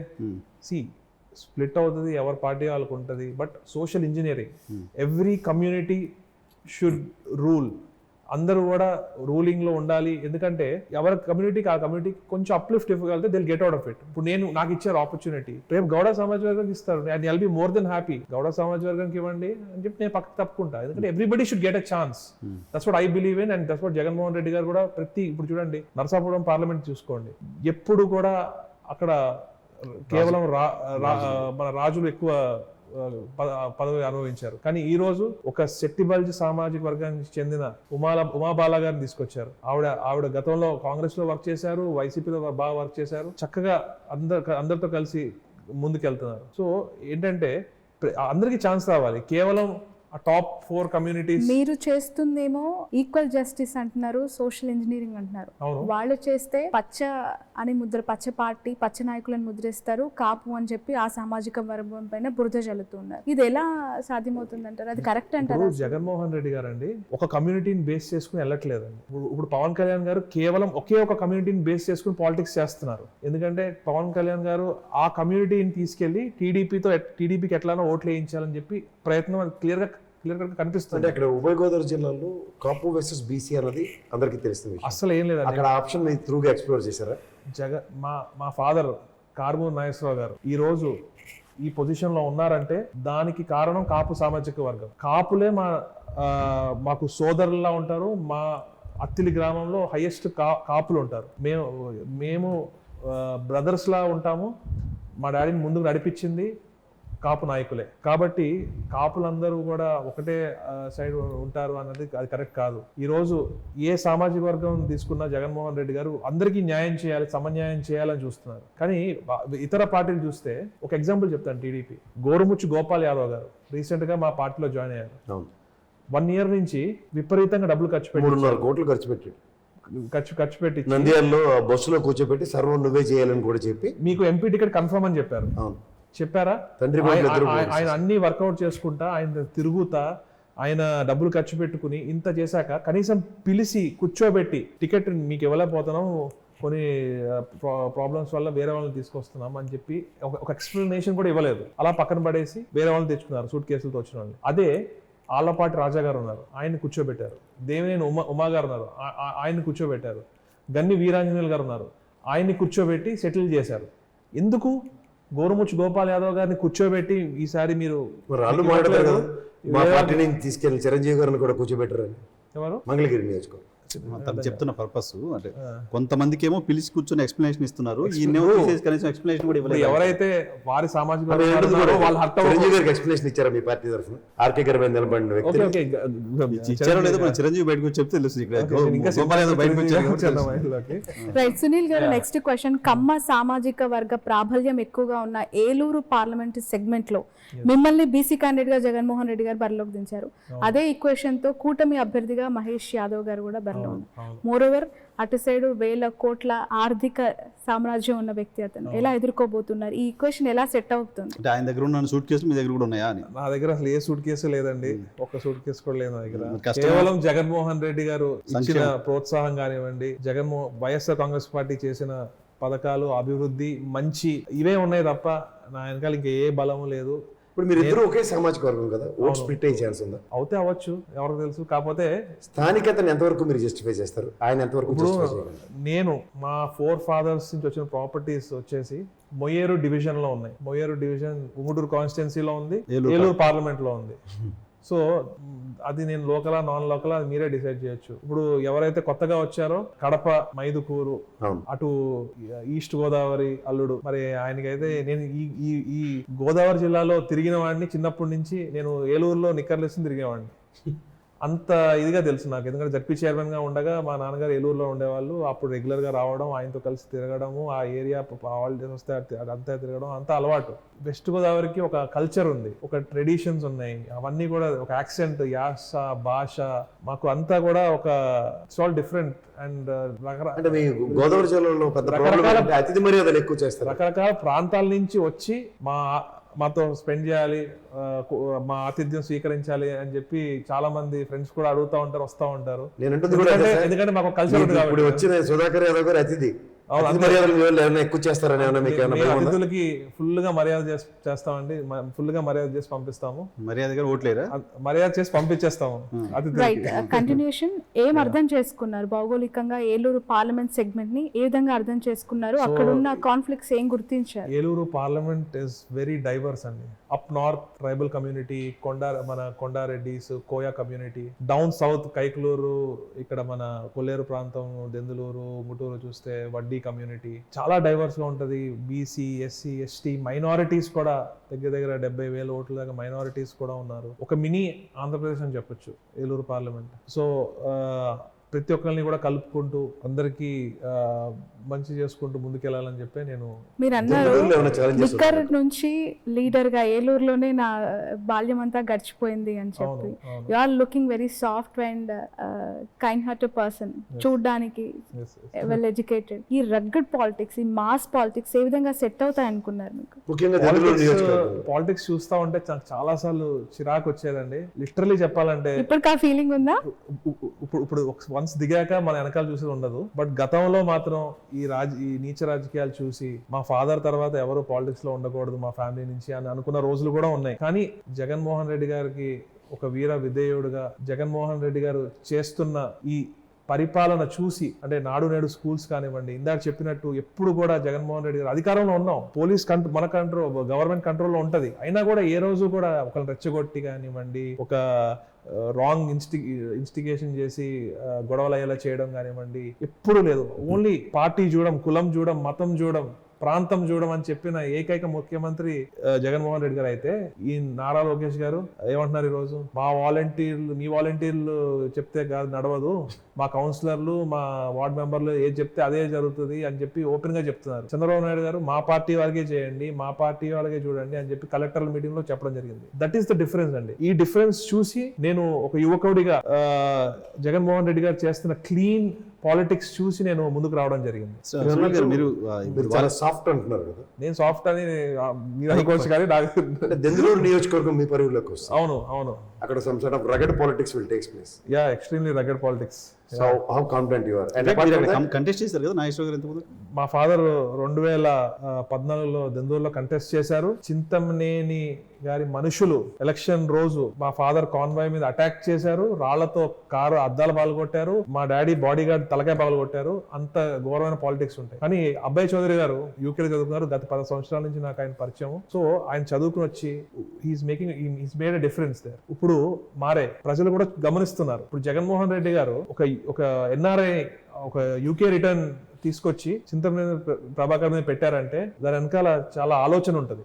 అంటే నేను అంటుంది, the more you persist it will resist అన్నట్టు. మీకు ఏ పాలిటిక్స్ అయితే నాకు అక్కర్లేదు అనుకున్నారు మా ఫ్యామిలీలో, మా నాన్నగారితో సరైన దగ్గర, ఇప్పుడు దెందులూరు లాంటి సిచ్యువేషన్ మళ్ళీ రిపీట్ అయితే I will face it. No I'm talking about instead of facing మీలో ఉన్న ఆ సబ్మిసివ్నెస్, will it be an aggressive situation? See, అంటే ఇప్పుడు human reacts in different, like ప్రతి హ్యూమన్ ఒక్కొక్కసారి ఒక్కొక్కలా రియాక్ట్ అవుతారు, సిచ్యువేషన్ బట్టి రియాక్షన్స్ మారుతాయి. In politics people will say that people they need to conduct like Mahatma Gandhi. అలా ఏం ఉండదండి. అగ్రెసివ్ గా ఉండాల్సిన టైంలో అగ్రెసివ్ గా ఉండాలి. ప్రజలతో ఉన్నప్పుడు మనం శాంతంగా అలా బాధలు వింటా ఉండాలి. అపోజిషన్ వాళ్ళు తోక జాడిస్తే మనం కూడా అగ్రెసివ్ కావాలి. అంటే సిచ్యువేషన్ బట్టి మనం హ్యాండిల్ చేసుకోవాలి. That is what I believe in. వాలంటీర్ల ఇష్యూ బాగా హడావుడి నడుస్తుంది. వాలంటీర్ల ఇష్యూలో ఏంటి అసలు మీ పాయింట్ ఏంటి? సో నిమ్మగడ్డ రమేష్ గారు చేశారు కదండి ఇదంతా. మరి నిమ్మగడ్డ రమేష్ గారు చెప్తే మీరు టీడీపీ ఎందుకు తిడుతున్నారు? టీడీపీ ఎందుకు అంటున్నారు? ఎందుకంటే నిమ్మగడ్డ రమేష్ గారు సూట్ వేసుకుంటారు. ఆ సూట్ చొక్కా తీస్తే లోపల ఎల్లో కలర్ ఉంటుంది. మేబీ ఆయనకు వస్తే కూడా ఎల్లో కలర్ వస్తుందేమో. నిమ్మగడ్డ రమేష్ కుమార్ స్టేట్మెంట్ కూడా మీరు చూశారు కదా. ఒక నిమిషం. నిమ్మగడ్డ రమేష్ కుమార్ ఎల్లో షర్ట్ వేసుకుంటాడేమో, పైన కోట్ వేసి కవర్ చేస్తారేమో, కానీ ఎలక్షన్ కమిషన్ వేసుకోదు కదా. బట్ డెసిషన్ తీసుకుంది ఎలక్షన్ కమిషన్. అంతా కూడా చేసి ఇన్స్టిగేట్ చేసింది, దీన్ని అడ్డుకున్నది, పోరాడి వాళ్ళు ఏదో పెద్ద గొప్ప విజయం సాధించారు అనుకున్నది వాళ్ళే. కాబట్టి ఏమన్నా అయినా నామ్స్ ప్రకారమే కదా, చట్ట ప్రకారమే కదా ఎలక్షన్ కమిషన్ యాక్ట్ చేస్తుంది. అవును, చట్ట ప్రకారమే కదా వాలంటీర్లు దూరంగా పెట్టి. ఎలక్షన్ కమిషన్ చట్ట ప్రకారంగానే ఆలోచిస్తుంది. కానీ ఒక హ్యూమానిటీ గ్రౌండ్స్ లో ఆలోచించకుండా అలాంటి పిటిషన్ వేసింది మరి వారే కదా. సో ఎలక్షన్ టైం సార్, ఎందుకన్నా ముందు చాలా పిటిషన్లు వేసాడు కదా. అందరూ వేస్తూనే ఉంటారండి, కానీ ప్రజలకి అసౌకర్యం కలిగే పిటిషన్ వేయాల్సిన అవసరం ఏముందండి? ఈ రోజు కలిగించారని ఆరోపిస్తున్నది వైసీపీ అని టీడీపీ అంటోంది. డెఫినెట్లీ టీడీపీ మీద బురద జల్లుతుందని వైసీపీ వాళ్ళ మేధావుల టార్గెట్ ముసుగులో చేస్తుంది. టీడీపీ మేధావుల డబ్బులు అయిపోవడంతో డబ్బుల బయట పెట్టకుండా చేస్తున్న డ్రామాగా పెన్షన్ డబ్బులు లేక మీరు ఆడుతున్న డ్రామా అని వైసీపీ చెప్తుంది. ఇప్పుడు ఒక విషయం అండి, సీఎం గారు ఉన్నారు, ఈ రోజు ఎలక్షన్ కమిషన్ ఎంటర్ అయ్యింది, ఇప్పుడు ఎలక్షన్ కోడ్ నడుస్తుంది, సిఎస్లు ఉంటారు, ఆఫీసర్స్ ఉంటారు, ఐఏఎస్ ఆఫీసర్ ఉంటారు, కలెక్టర్లు ఉంటారు. ఎలా అనుకుంటారండి రాష్ట్రంలో డబ్బులు లేకుండా డబ్బులు ఇవ్వకపోయిన పరిస్థితి ఎందుకు వస్తుంది అంటారు? నా point economics person state revenues ఏ విధంగా వస్తాయో వీళ్ళు చెప్తున్న దానికి కౌంటర్ ఇచ్చే పద్ధతిలో మీరు ఏమైనా చెప్పగలరా? ఇప్పుడు డెఫినెట్లీ వాళ్ళు ఫస్ట్ ఆఫ్ ఆల్ టీడీపీ వాళ్ళ మానసిక పరిస్థితి బాగాలేదండి. వాళ్ళని డిఫెండ్ చేసుకోవడానికి వాళ్ళు ఏదో ఒక టాపిక్ తీసుకొస్తారు, డబ్బులు లేవని. మరి ఈ రోజు స్టార్ట్ చేశారు కదండి మరి ఇవ్వడం సచివాలయాల్లో. మరి డబ్బులు కాదు, అవి చిత్తు కాగితాలు ఇస్తున్నారా? కాదు కదా. వాళ్ళు టీడీపీ వాళ్ళు ఏవో చెప్తా ఉంటారండి. ఎలక్షన్ కమిషన్ చెప్పిన తర్వాత, వాళ్ళతో యుద్ధం చెప్పిన తర్వాత గవర్నమెంట్ గా ఏం చేయాలి? ఆల్టర్నేట్ మెకానిజంలో ఇంతకుముందు మీరు ఎలా ఇచ్చారో అలా ఇవ్వడానికి ప్రయత్నం చేయాలి. ప్రయత్నాన్ని వదిలేసి మీరు టీడీపీ పైన విమర్శలు చేస్తూ దాన్ని పొలిటికల్ మైలేజ్ తీసుకునే ప్రయత్నం చేస్తున్నారు. కాదండి, మేబీ మీరు అది ఎక్కువ జరుగుతుంది కాబట్టి ప్రజల్లో ఒక రెవల్యూషన్ వచ్చింది కాబట్టి అది మీకు ఎక్కువ కనిపిస్తుంది. ఆల్రెడీ వైఎస్ఆర్ కాంగ్రెస్ పార్టీ తరఫు నుంచి ఈసీకి ఆల్రెడీ ప్రపోజల్ పంపించడం జరిగింది. కేవలం అవ్వాతాతలకి వికలాంగులకి మాత్రం డైరెక్ట్ గా వాలంటీర్ వ్యవస్థతో కానివ్వండి, లేకపోతే ఎంప్లాయీస్ తో కానివ్వండి, ఇమీడియట్ గా అందేలా చూడండి, అందేలా చేయండి అన్నట్టుగా మరి వైఎస్ఆర్ కాంగ్రెస్ పార్టీ కూడా కోరడం జరిగింది మరి election commission. I don't think so. Election ఒక సింపతి మైండ్ గేమ్ ప్లే చేసిందా వైసీపీ? సింపతి మైండ్ గేమ్ ఎలా వద్దని ఇట్స్ ఫ్యాక్ట్ కదండి. ఇప్పుడు ఈ రోజు స్టేట్ లో డబ్బులు లేవన్న దానికి కౌంటర్ ఏంటి చెప్పండి? ఈ రోజు పంచుతున్నారు కదా, ఈ రోజు పంచుతున్నారు కదా. కావాల్సిన సింపతి 2 రోజుల్లో క్రియేట్ చేసుకోవాలి. అగ్రిగేట్ 350 to 370 crores గ్యారంటీగా వస్తుంది స్టేట్ కి పర్ డే. అండ్ మనకి RBI bonds every Tuesday, second Tuesday మనకి బాండ్స్ వేలం వస్తుంది. సో ఈ అకౌంట్ మీ దగ్గర క్లియర్ గా ఉన్నప్పుడు 10 days accumulation is nothing but 3,500 crores. And 4,000 crores anyway RBI bonds వస్తాయి సెకండ్. ఈ 7,500 crores లో you can address the salary and this thing. ఈ కౌంటర్ ఎందుకు రావట్లేదు? కాబట్టి అన్ని వారు ఏదో దుష్ప్రచారం చేస్తున్నారు, బట్ మేము ఫ్యాక్ట్స్ చూపిస్తున్నాము. First say for instance they said very clearly that financial ability is zero. ఎందుకంటే 100 crores కూడా లేవు వీళ్ళ దగ్గర అన్నది మీ 2019 ప్రస్తారం. తదనంతరం ఆల్మోస్ట్ 1.5 year బడ్జెట్ ని ఇవాళ మీరన్న సంక్షేమం ఫలాలు చేసి లాస్ట్ 5 ఏళ్ళ నుంచి టీడీపీ వారు ఒకటే చెప్తున్నారు, అప్పులు చేసుకున్నారు, ఖజానా ఖాళీ అయిపోతుంది, అది శ్రీలంక అయిపోతుంది, ఆఫ్ఘనిస్తాన్ అయిపోతుంది అని విపరీతంగా మాట్లాడారు. కానీ జగన్మోహన్ రెడ్డి గారు చెప్పిన ప్రతి పథకం జగన్మోహన్ రెడ్డి గారు ఫుల్ఫిల్ చేశారు. ఇప్పుడు ఈ డబ్బంతా ఏదైతే ఇస్తున్నారో అవేమీ దాచుకోరు కదా ప్రజలు. ఇట్ కీప్స్ ఆన్ రొటేటింగ్, అది మళ్ళీ స్టేట్ ఎక్స్చెక్కర్కి వస్తూ ఉంటుంది, మరి రొటేట్ అవుతూ ఉంటుంది కదా ఇదంతా. సో వారు ఇవన్నీ ఎందుకు ఆలోచించడం మాకు అర్థం కావట్లేదు. కానీ ఏదైతే ఈ రోజు ఫస్ట్ ఆఫ్ ఆల్ మనం సింపతి అన్నారని చెప్తున్నాను, కళ్ళతో చూస్తున్నాము. 2 ముస్లిం వారు చనిపోయారు కూడా ఈ రోజు. మరి అది చూస్తే ఎవరికైనా బాధేస్తుంది, మరి అది జాలేస్తుంది. మీ పేరు విమర్శ ఎందుకు వస్తుంది అంటే పవన్ కళ్యాణ్ గారు ఇంతకుముందు మాట్లాడడం చూసారు. పవన్ కళ్యాణ్ సినిమా రిలీజ్ అవుతే ప్రతి థియేటర్ దగ్గరికి రెవెన్యూ ఆఫీసర్ని పంపించడానికి మీ దగ్గర ఎంప్లాయీస్ ఉంటారు. పెన్షన్లు ఒక రోజు పంపిణీ చేయడానికి గవర్నమెంట్ దగ్గర ఆఫీసర్స్ లేరా? ఎందుకు చేయట్లేదు? స్టేట్ మొత్తం 400-500 థియేటర్, 100-200-300 థియేటర్లు ఉంటాయి. అది మేబీ 500 ఉంటాయి, నాకు ఎగ్జాక్ట్ నెంబర్ తెలియదు. మరి స్టేట్ లో ఎంత మంది వికలాంగులు ఉన్నారు, ఎంత మంది ముసలివారు ఉన్నారు, ఎంత మంది కిడ్నీ డయాలసిస్ పేషెంట్స్ ఉన్నారు. మరి వీళ్ళందరూ కూడా 64 లక్షల ఇబ్బంది మంది పడాలా? పెన్షన్లు అంటే ఇస్తున్నారు. ఆయన సెన్స్ ఓన్లీ రెవెన్యూ ఆఫీసర్స్ అనే కాదు, ఇంకా వేరే ఎంప్లాయీస్ ఉంటారు కదా, పంపించవచ్చు కదా వాళ్ళని ఒక రోజు కోసం. అంటే ఇంకా రాష్ట్రంలో ఎంప్లాయీస్ అందరూ మీరు అదే ప్రైమ్ మిగతా మినిస్టర్ పనులన్నీ ఆరోగ్యం- కాదండి, మిగతా పనులన్నీ వదిలేసి కేవలం ఇది ఒక్కదాని మీద కూర్చుంటే ఏముంది, కూడా- ఒక రోజు పని చేస్తే మీరు చెప్తున్నట్టు 62 లక్షల మంది సంక్షేమం కదా. అవును, డెఫినెట్లీ అండి. కాకపోతే ఇప్పుడు ఎలక్షన్ కోడ్ ఉంది, ఎంప్లాయీస్ అందరూ కూడా ఎలక్షన్ కమిషన్ కింద పనిచేస్తారు, అది కూడా మనం అడ్రస్ చేయాలి. ఇప్పుడు అది మీరు అంటే మాకు కాదు, గట్టిగా మీరు ఎందుకు చెప్పట్లేదు? చెప్తున్నాం, ఎందుకు చెప్పట్లేదు, ఆల్రెడీ ప్రతిపాదన పంపించడం జరిగింది ఎలక్షన్ కమిషన్ కి. ఇంకొక విషయం ఏంటంటే, ఏదైతే ఈరోజు చంద్రబాబు నాయుడు గారు చేసిందంతా చేసి నాకు సంబంధం లేదన్నట్టు సిఎస్ గారికి ఎలక్షన్ కమిషన్ కి ఇమీడియట్ గా డబ్బులు పంచండి అని ఆయన లెటర్లు రాస్తున్నాడు ఈరోజు. ఫోన్ కూడా చేస్తారు. నాకు తెలిసి ఆయన సీఎం అయిపోయానేమో అని కలగంటున్నాడేమో, నాకు కామెడీగా ఉంది మరి చూస్తుంటే. ఎందుకంటే ఆపింది ఆయన. ప్రతిపక్ష నేతగా బాధ్యత ఉంటుంది కదా ఆయన కూడా. ప్రతిపక్ష నేతగా బాధ్యత ఉన్నా కూడా ఇదే వాలంటీర్ వ్యవస్థని అవహేళనగా మాట్లాడి గోను సంచులు మోసే ఇది అని చెప్పి నీచంగా మాట్లాడి మేము ఉంచుతాం అంటున్నారు కదా ఆయన. ఉంచుతాం రిలీజ్ అయ్యారనుకోండి, ఇప్పుడు ఉంచుతాం ఫస్ట్ ఏమో ఉంచమన్నారు, అదే ఉంచుతామంటున్నారు. మళ్ళీ రేపొద్దున ఏం చేస్తారో వారికి తెలియదు. ఎందుకంటే టీడీపీ పార్టీకి ఒక క్లారిటీ అనేది మిస్ అయింది, ఒక కామన్ సెన్స్ అనేది లేకుండా పోయింది నాకు తెలిసి ఆ పార్టీకి. యంగ్ పొలిటీషియన్ మీకు ప్రధానంగా ఆంధ్రప్రదేశ్ లో యూత్ జగన్ గవర్నమెంట్ పైన వ్యతిరేకంగా ఉన్నారని ఒక ప్రోపగండా నడుస్తుంది. ప్రోపగండా నిజమా ఫ్యాక్ట్ పక్కన పెడితే, ఉద్యోగాల కల్పనలో జగన్మోహన్ రెడ్డి సర్కార్ ఫెయిల్ అయింది అనే ఒక విమర్శ వస్తే ఎలా మీరు ఆన్సర్ చేయగలరు? డెఫినెట్లీ ఇది రాంగ్ అండి. యూత్ అంతా కూడా మాక్సిమం జగన్మోహన్ రెడ్డి గారి వైపే ఉన్నారు.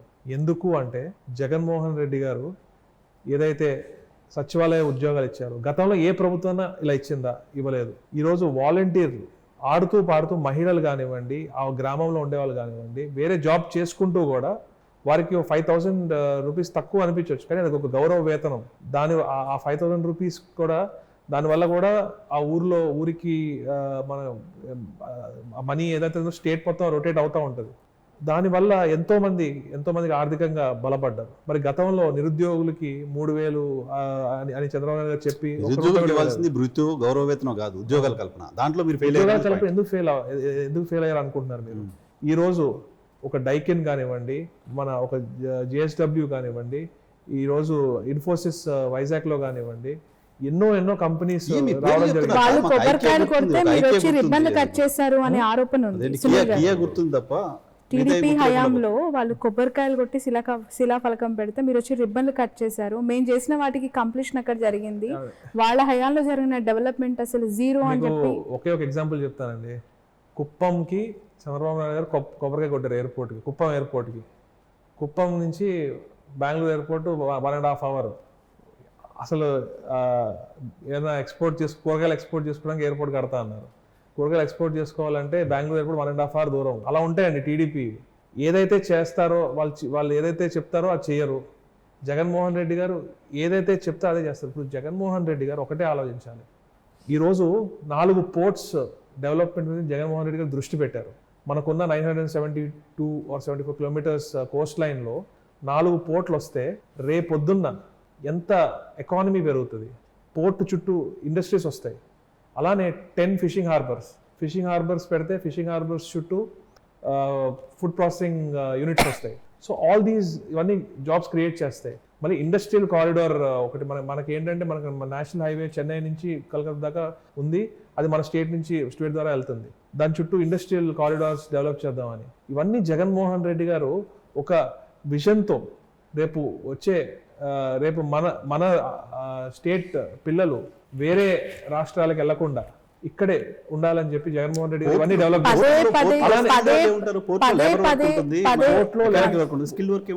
Exactly software companies industries exactly అండి. So this is where economics లో ఇప్పుడు పోర్ట్ వస్తే ట్రేడ్ పెరుగుతుందండి, ఇంపోర్ట్స్ ఎక్స్పోర్ట్స్ పెరుగుతాయి. ఇంపోర్ట్ వచ్చే ఐటమ్స్ ఉంటాయి, ఎక్స్పోర్ట్ అయ్యే ఉంటాయి. ఎక్స్పోర్ట్ అయినప్పుడు డిఫరెంట్ ఇండస్ట్రీస్ ఓపెన్ అవుతాయి. ఫర్ ఎగ్జాంపుల్ ఏదైనా ఒక ఫుడ్ ప్రోడక్టే ఎక్స్పోర్ట్ అవ్వాలనుకోండి, దానికి కావాల్సిన ప్యాకేజింగ్ కానివ్వండి, దానికి కావాల్సిన మెషినరీ కానివ్వండి, అవన్నీ కావాలి. దానికి ఒక యూనిట్ వేరు సార్. మొత్తం డిగ్రీ కాలేజీల కంటే ఎక్కువ ఇంజనీరింగ్ కాలేజీలు పెట్టి పిల్లల్ని బీటెక్ చేసి బయటకి తీసుకొస్తున్నారు. వాళ్ళందరినీ పోర్టులో పనిచేయించలేరు మీరు, ఫుడ్ ప్రాసెసింగ్ యూనిట్ లో పనిచేయించలేరు. కావాల్సిన సాఫ్ట్వేర్ కంపెనీస్ కదా. పోర్ట్ ఒకటే కాదండి, పోర్ట్లు, హాస్పిటల్స్ చెప్తున్న డెవలప్మెంట్ కాదు. ఇప్పుడు మన స్టేట్ ఇప్పుడు 4 పోర్ట్స్ ఉంటే ఇప్పుడు ఎక్కడో జపాన్లో తయారైన కార్స్ మనం ఇక్కడికి ఇంపోర్ట్ చేసుకుంటున్నాం. అవసరం లేకుండా కియా ఇక్కడే కట్టించేస్తే కియా ఒకటైతే సరిపోదు కదండి. కియా కూడా బోల్డన్ కార్స్ బయట కొరియా నుంచి ఇంపోర్ట్ చేస్తుంది. సో 4 పోర్ట్స్ ఉన్నప్పుడు ఆటోమోటివ్ ఇండస్ట్రీస్ ఇంట్రెస్ట్ చూపిస్తాయి, ఎందుకంటే స్పేర్ పార్ట్స్ తెచ్చుకోవడం ఈజీగా ఉంటుంది కాబట్టి. అలానే డిఫరెంట్ కెమికల్ ఫ్యాక్టరీస్ కానివ్వండి, ఇక్కడి నుంచి బయటికి వెళ్ళేవి కానివ్వండి, ఫార్మా ట్రేడ్ కానివ్వండి, ఒకటనే కాదు, ఫుడ్ ప్రోడక్ట్స్ కానివ్వండి, లేకపోతే మన దగ్గర ఉన్న డిఫరెంట్ ఇప్పుడు ఏలూరే తీసుకున్న పామ్ ఆయిల్ రైతులు ఎక్కువ ఉన్నారు. పామ్ ఆయిల్ ఇప్పుడు బయట నుంచి ఎక్కువ తెచ్చుకుంటున్నాం. ఏమో రేపు పొద్దున్న పోర్ట్స్ వస్తే మనం బయట ఎక్స్పోర్ట్ చేయొచ్చు, మనకు ఫారెన్ ఇన్కమ్ వస్తుంది. సో డిఫరెంట్ ఛానల్స్ ఓపెన్ అవుతాయి. ఉట్టి పోర్ట్స్ లో ఉన్న లేబర్ వర్క్ అని కాదండి. ఇప్పుడు హీరో హోండా బైక్స్ ఇండియాలో తయారయ్యి Africa, other south east Asian countries కి ఎక్స్పోర్ట్ అవుతున్నాయి. కాకపోతే అది మన పోర్ట్స్ నుంచి అవ్వట్లేదు. సో రేపొద్దున మనకు 4 పోర్ట్లు ఉన్నాయి కాబట్టి రేపొద్దున Hero Honda company already setup చేసినట్టుంది. ఇంకా వేరే బైక్ కంపెనీస్ కూడా అవన్నీ కస్టమ్స్ సెంట్రల్ ఎక్సైజ్ డ్యూటీస్ ఆధారపడి ఉంటాయి కదా. బట్ ఆధారపడి ఉంటాయి, బట్ పోర్ట్స్ నుంచే కదండి బయటకు వెళ్ళాలి. I'm not denying it. You are creating a platforms, ఈ ఎక్స్పోర్ట్ మాడ్యూల్ ఇంపోర్ట్ మాడ్యూల్ కి you are creating ports. I'm not denying it. అవును, బట్ ఇండస్ట్రియలైజేషన్ జరగడానికి ఈజ్ ఆఫ్ డూయింగ్ బిజినెస్ లో మనం నెంబర్ 1 ఉన్న దగ్గర ఎగ్జాక్ట్లీ. ఇప్పుడు what sort of industrial incentives, ఎందుకంటే మనకు ప్రత్యేక ప్యాకేజ్ రూపంగా ఉన్న ఇండస్ట్రియల్ ఇన్సెంటివ్స్ తమిళనాడు ప్రజలతో సెంట్రల్ గవర్నమెంట్ ఎత్తేసింది. Right now we are not having ప్రత్యేక హోదా, ఇండస్ట్రియల్ ఇన్సెంటివ్స్ తో కూడిన ప్రత్యేక ప్యాకేజ్ 2 లేవు. We are travelling in special purpose vehicle. Unfortunately that is also not happening. ఇక్కడికి వచ్చేసరి కల్లా మీరు చెప్తున్న ఈ పోర్ట్స్ త్రూగా జరిగే దీనికి ఈజ్ ఆఫ్ డూయింగ్ నెంబర్ 1 చేస్తున్న మన రాష్ట్రంలో ఎక్స్పోర్ట్ పాలసీ స్ట్రీమ్ లైన్ అయితే మీరు అన్నట్టు ఇండస్ట్రియలైజేషన్ జరుగుతుంది. బట్ దానికి మనం సెంట్రల్ గవర్నమెంట్తో నెగోషియేషన్స్లో ఏ విధంగా మనకి ఇండస్ట్రియల్ ఇన్సెంటివ్స్ తెచ్చుకోగలం? సెంట్రల్ గవర్నమెంట్ నుంచి చాలా ఇన్సెంటివ్స్ ఉంటాయి. డిఫరెంట్ ఎంఎస్ఎంఈ అయితే డిఫరెంట్ ఉంటాయి, రాయితీలు ఉన్నాయి. ఇప్పుడు గోడౌన్స్ కి కడితే డిఫరెంట్ చాలా ఉన్నాయండి, రాయితీలు, సబ్సిడీలు అని రకరకాలు ఉన్నాయి. కాకపోతే ఇప్పుడు నేను చెప్పేది ఏంటంటే, ఇందాక చెప్పారు ఐటీ అన్నారు మీరు. అమెరికాలో ఈరోజు అమెరికాలో ఉన్న భారతీయులు ఎంతో మంది తిరిగి వస్తున్నారు, ఎంతో మంది ఇబ్బందులు పడుతున్నారు. కెనడా తీసుకుంటే, కెనడాలో జాబ్ కోసం వెళ్ళిన వాళ్ళు లిటరల్లీ అక్కడ బాత్రూమ్ క్లీనింగ్ చేసే పనులు కానివ్వండి, అలాంటి పనులు కూడా చేసుకుని బతుకుతున్నారు. కొంతమంది ఇబ్బందులు పడుతున్నారు, చదువుకున్న వాళ్ళు, ఎంబీఏలు చేసిన వాళ్ళు కూడా. మీరు డిస్కస్ చేశారు కాబట్టి వాళ్ళు అలా ఈ రోజు ఐటీ మీద డిపెండ్ అవ్వకూడదు. ఎందుకంటే హైదరాబాద్ లో ఐటీ జాబ్స్ చేస్తున్న వారు ఎంతో మంది ఎప్పుడు ఊడిపోద్దా అని చెప్పి భయపడుతున్నారు, ఎందుకంటే కోవిడ్ ఎఫెక్ట్ కానివ్వండి, ఇవన్నీ కానివ్వండి. సో జర్మనీ ఐటీ లైఫ్ లేదు ఉంది, but you can't depend on IT completely. మనం మొదలు పెట్టట్లేదు. సో బేసికలీ అదే చెప్తాను. ఇప్పుడు అదే చెప్తాను, జర్మనీ ఉంది. Germany is a country which manufactures different components, cars కానివ్వండి, ఇండస్ట్రియల్ మెషినరీ కానివ్వండి, ఇవన్నీ మ్యానుఫ్యాక్చరింగ్ లో యూరోప్ లో ఇట్స్ నంబర్ 1. ఐటీ కూడా ఉంది జర్మనీలో, but it's even better in manufacturing. Kind of Andhra Pradesh లాంటి స్టేట్ లో, ఇప్పుడు హైదరాబాద్ ఉంది, తెలంగాణ ఉంది. తెలంగాణలో ఐటీ ఎక్స్ట్రీమ్కి వెళ్ళిపోయింది, 3 లక్షల కోట్లు ఎక్స్పోర్ట్ చేస్తున్నారు. నెక్స్ట్ వాళ్ళు ఆల్టర్నేట్ పైన కాన్సన్ట్రేట్ చేయొచ్చు. అసలు మీ దగ్గర ఇప్పుడు మొదలే కాలేదని కదా. మొదలు కానివ్వడం కాదండి, ఆల్రెడీ వైజాగ్ లో నారా లోకేష్ గారు తీసుకొచ్చిన ఐటీ కంపెనీలని మీరు ఎత్తేసారని వాళ్ళు చేస్తున్నారు. ఎవరు చెప్తారు? ఫ్రాంక్లిన్ టెంపుల్టన్ అంటాడు ఏమన్నా, లులు మాల్ ఏదో పోయిందని చెప్తున్నారు. లూలు మాల్ అదేమన్నా, అది లూలు మాల్ అనేది it doesn't create jobs, but it's a private entity. ఒక ప్రైవేట్ కంపెనీకి ఇన్కమ్ వస్తుంది అంతే తప్ప దానివల్ల 1000 మంది లేబర్ పనిచేయడానికి ఇన్ఆర్బిట్ వచ్చింది, అన్ని వచ్చినాయి. సో ఇంకొకటి ఏంటంటే వైజాగ్ లో ఐటీ డెవలప్ అవుతుంది, కానీ ఐటీ ఉండాలి. ఐటీతో పాటు ఇండస్ట్రియల్ గా కూడా ఎదగాలి అంటే పోర్ట్స్, ఏవైతే పోర్ట్స్ ఉన్నాయో అవి మనకి ఒక బ్యాక్ బోన్ కింద పనిచేస్తాయి. రైట్. సునీల్ గారు, నా నెక్స్ట్ క్వశ్చన్, 2019లో ఒక్క అవకాశం ఇవ్వండి, ఒకసారి గెలిపియండి అని జగన్మోహన్ రెడ్డి గారు అడిగారు. 150 మెజార్టీతో గెలిచారు. 2024లో మాట్లాడుతూ ఉన్నాం, మళ్ళీ ఒక అవకాశం అంటూ ఉన్నారు. మీ రాష్ట్ర రాజధాని ఏది అంటే ఆంధ్రప్రదేశ్ సిటిజన్ గా మీరు ఇచ్చే ఆన్సర్ ఏంటి? నేనైతే ఒకటే చెప్తానండి, అన్ని ప్రాంతాలు సమానంగా ఎదగాలి. Amaravati is the legislative capital, Kurnool is the judicial capital, and Vizag is the మన సచివాలయం అంతా కూడా ఉంటుంది. అదే శాసన మరి రాజధాని. అలాంటప్పుడు మరి 3 రాజధానుల బిల్లు గవర్నమెంట్ విత్డ్రా చేసుకుంది కదా, అవును ఇప్పుడు ఇదే లేదు. రైట్ నా అమరావతి సెంట్రిక్ అవును అమరావతి రాజధానికి వెళ్తుంది. అవును మీ ఈవెన్ ఇప్పుడు ఎలక్షన్ మేనిఫెస్టోలో మీరు అన్నట్టు అది పెట్టేది ఉందో లేదో కూడా హైపోథికల్ అది. అసలు లేదు అది. ఇప్పుడు at present it is the vision of Jaganmohan Reddy maybe అన్నది ఆప్షన్ అప్పుడు, బట్ ఇప్పుడు ఆప్షన్ ఇస్ గాట్ క్లోజ్ కదా. ఇప్పుడు జగన్మోహన్ రెడ్డి గారు ఫస్ట్ నుంచి ఒకటే చెప్పుకుంటూ వస్తున్నారు, వైజాగ్లో పాలన జరుగుతుంది, జుడిషియల్ వచ్చేసి కర్నూలులో, ఈ రెండు ఆయన మన చెప్పిన నా ప్రమాణ స్వీకారం ఎక్కడ ఉంటుంది అండ్ నేను ఇక్కడ పరిపాలన ఇక్కడ నుంచి నేను సాగిస్తానన్నారు. పాకిస్తాన్ అన్నారంటే అదే కదండి. కర్నూలులో కోర్టు వచ్చేలా చేస్తారు, అమరావతిలో అసెంబ్లీ జరుగుతుంది, అంతే ఇంక సాధించినట్టే కదా, దట్స్ ఇట్. బట్ దానికి ప్రాసెస్ ఏది ఉంటుందో అది జగన్మోహన్ రెడ్డి గారు తప్పకుండా we'll take it is controversial at this juncture. ఎందుకంటే లాస్ట్ టైం ఆయన నేను ఇల్లు ఇక్కడే కట్టుకున్నాను అన్నది అప్పుడు మేమే వైజాగ్ లో ఇల్లు కొనుక్కున్నాము, వైజాగ్ లో ఉండడానికి. రాజధాని ఇల్లులు కొనేసుకున్నారు, ట్రాన్స్ఫర్లు చేసేసుకోవడానికి సిద్ధపడ్డారు. నేను వెళ్తానని మీ సీఎం గారు పదే చెప్పారు, కానీ ఇప్పటి వరకు వెళ్ళలేదు. ఇప్పటి వరకు అక్కడ అడ్మినిస్ట్రేషన్ స్టార్ట్ అవ్వలేదు, ఇప్పటి వరకు అక్కడ డెవలప్మెంట్స్ లేవు, ఉద్యోగాలు ఇచ్చింది వార్తలకే పరిమితం అయ్యింది వైసీపీ. వార్తల కోసమే మీరు వార్తల్లో నిలిచే వ్యాఖ్యలు చేస్తారు తప్ప గ్రౌండ్ లో అసలు ఆ పనితీరు కనపరచట్లేదు అనేది ప్రధానంగా మీ మీద ఉన్న ఆరోపణ. జగన్మోహన్ రెడ్డి గారు వైజాగ్ ని డెవలప్ చేయట్లేదు అనేది ఒక పెద్ద జోక్. ఎందుకంటే వైజాగ్ గతంలో ఎలా ఉంది ఇప్పుడు ఎలా ఉందో చూస్తే అసలు చాలా ఆశ్చర్యంగా ఉంది. ఏదైతే అక్కడ ప్రతిదీ కానివ్వండి, మంచి రోడ్స్ బాగా చేసి మళ్ళీ అవన్నీ కూడా అన్ని డెవలప్మెంట్ చేసి ఇప్పుడు ఎయిర్పోర్ట్ అనేది బాగా జరుగుతుంది. ఆల్రెడీ స్ట్రక్చర్ స్టార్ట్ అయ్యింది. గతంలో టీడీపీ టైంలో కొబ్బరికాయ కూడా సరిగ్గా కొట్టలేదు, కొబ్బరికాయ కొట్టారు తప్ప అక్కడ ఏమి ఉండదు. కానీ మీరు వైజాగ్ పోయి చేసింది ఏంటంటే రుషికొండ గుండు కొట్టారు అని. అదొక బూత్ అండి. ఎందుకంటే అక్కడ పక్కనే రుషికొండ పక్కనే ఉన్న రామానాయుడు స్టూడియోస్ కూడా కొండ మీద ఉంది. మరి దానికి బోడిగుండు కొట్టారండి మరి వాళ్ళు చేస్తే ఒకటి, మేము చేస్తే ఒకటి.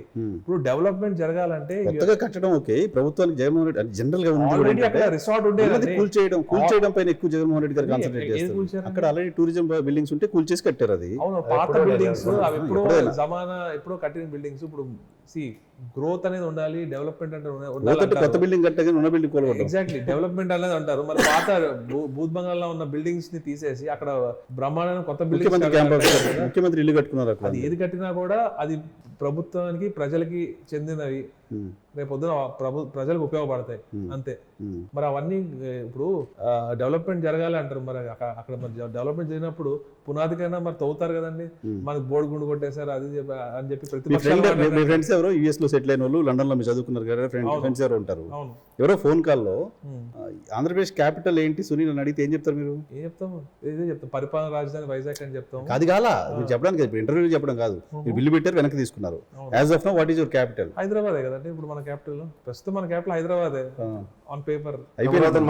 June 2 last. ఇంకా ప్రస్తుతంగా హైదరాబాదే combined capital. But we want to develop all the areas. ఎందుకంటే గతంలో అవును yeah, but why you are not saying that? ఎందుకంటే ఇప్పుడు జగన్మోహన్ రెడ్డి గారికి విజన్ ఉంది, ఒక ప్లాన్ ఉంది, ఆ ప్లాన్ ప్రకారం వెళ్తారు. ఆయన అక్కడ కూర్చొని పరిపాలిస్తుంటే ప్లాన్ అంటారు సార్. ఇప్పుడు ఒకటే అండి, హైదరాబాద్ లోనే డెవలప్మెంట్ చేసి ఈ రోజు టీఆర్ఎస్ చూడండి ఏమైంది, టీఆర్ఎస్ గతి ఏమైంది.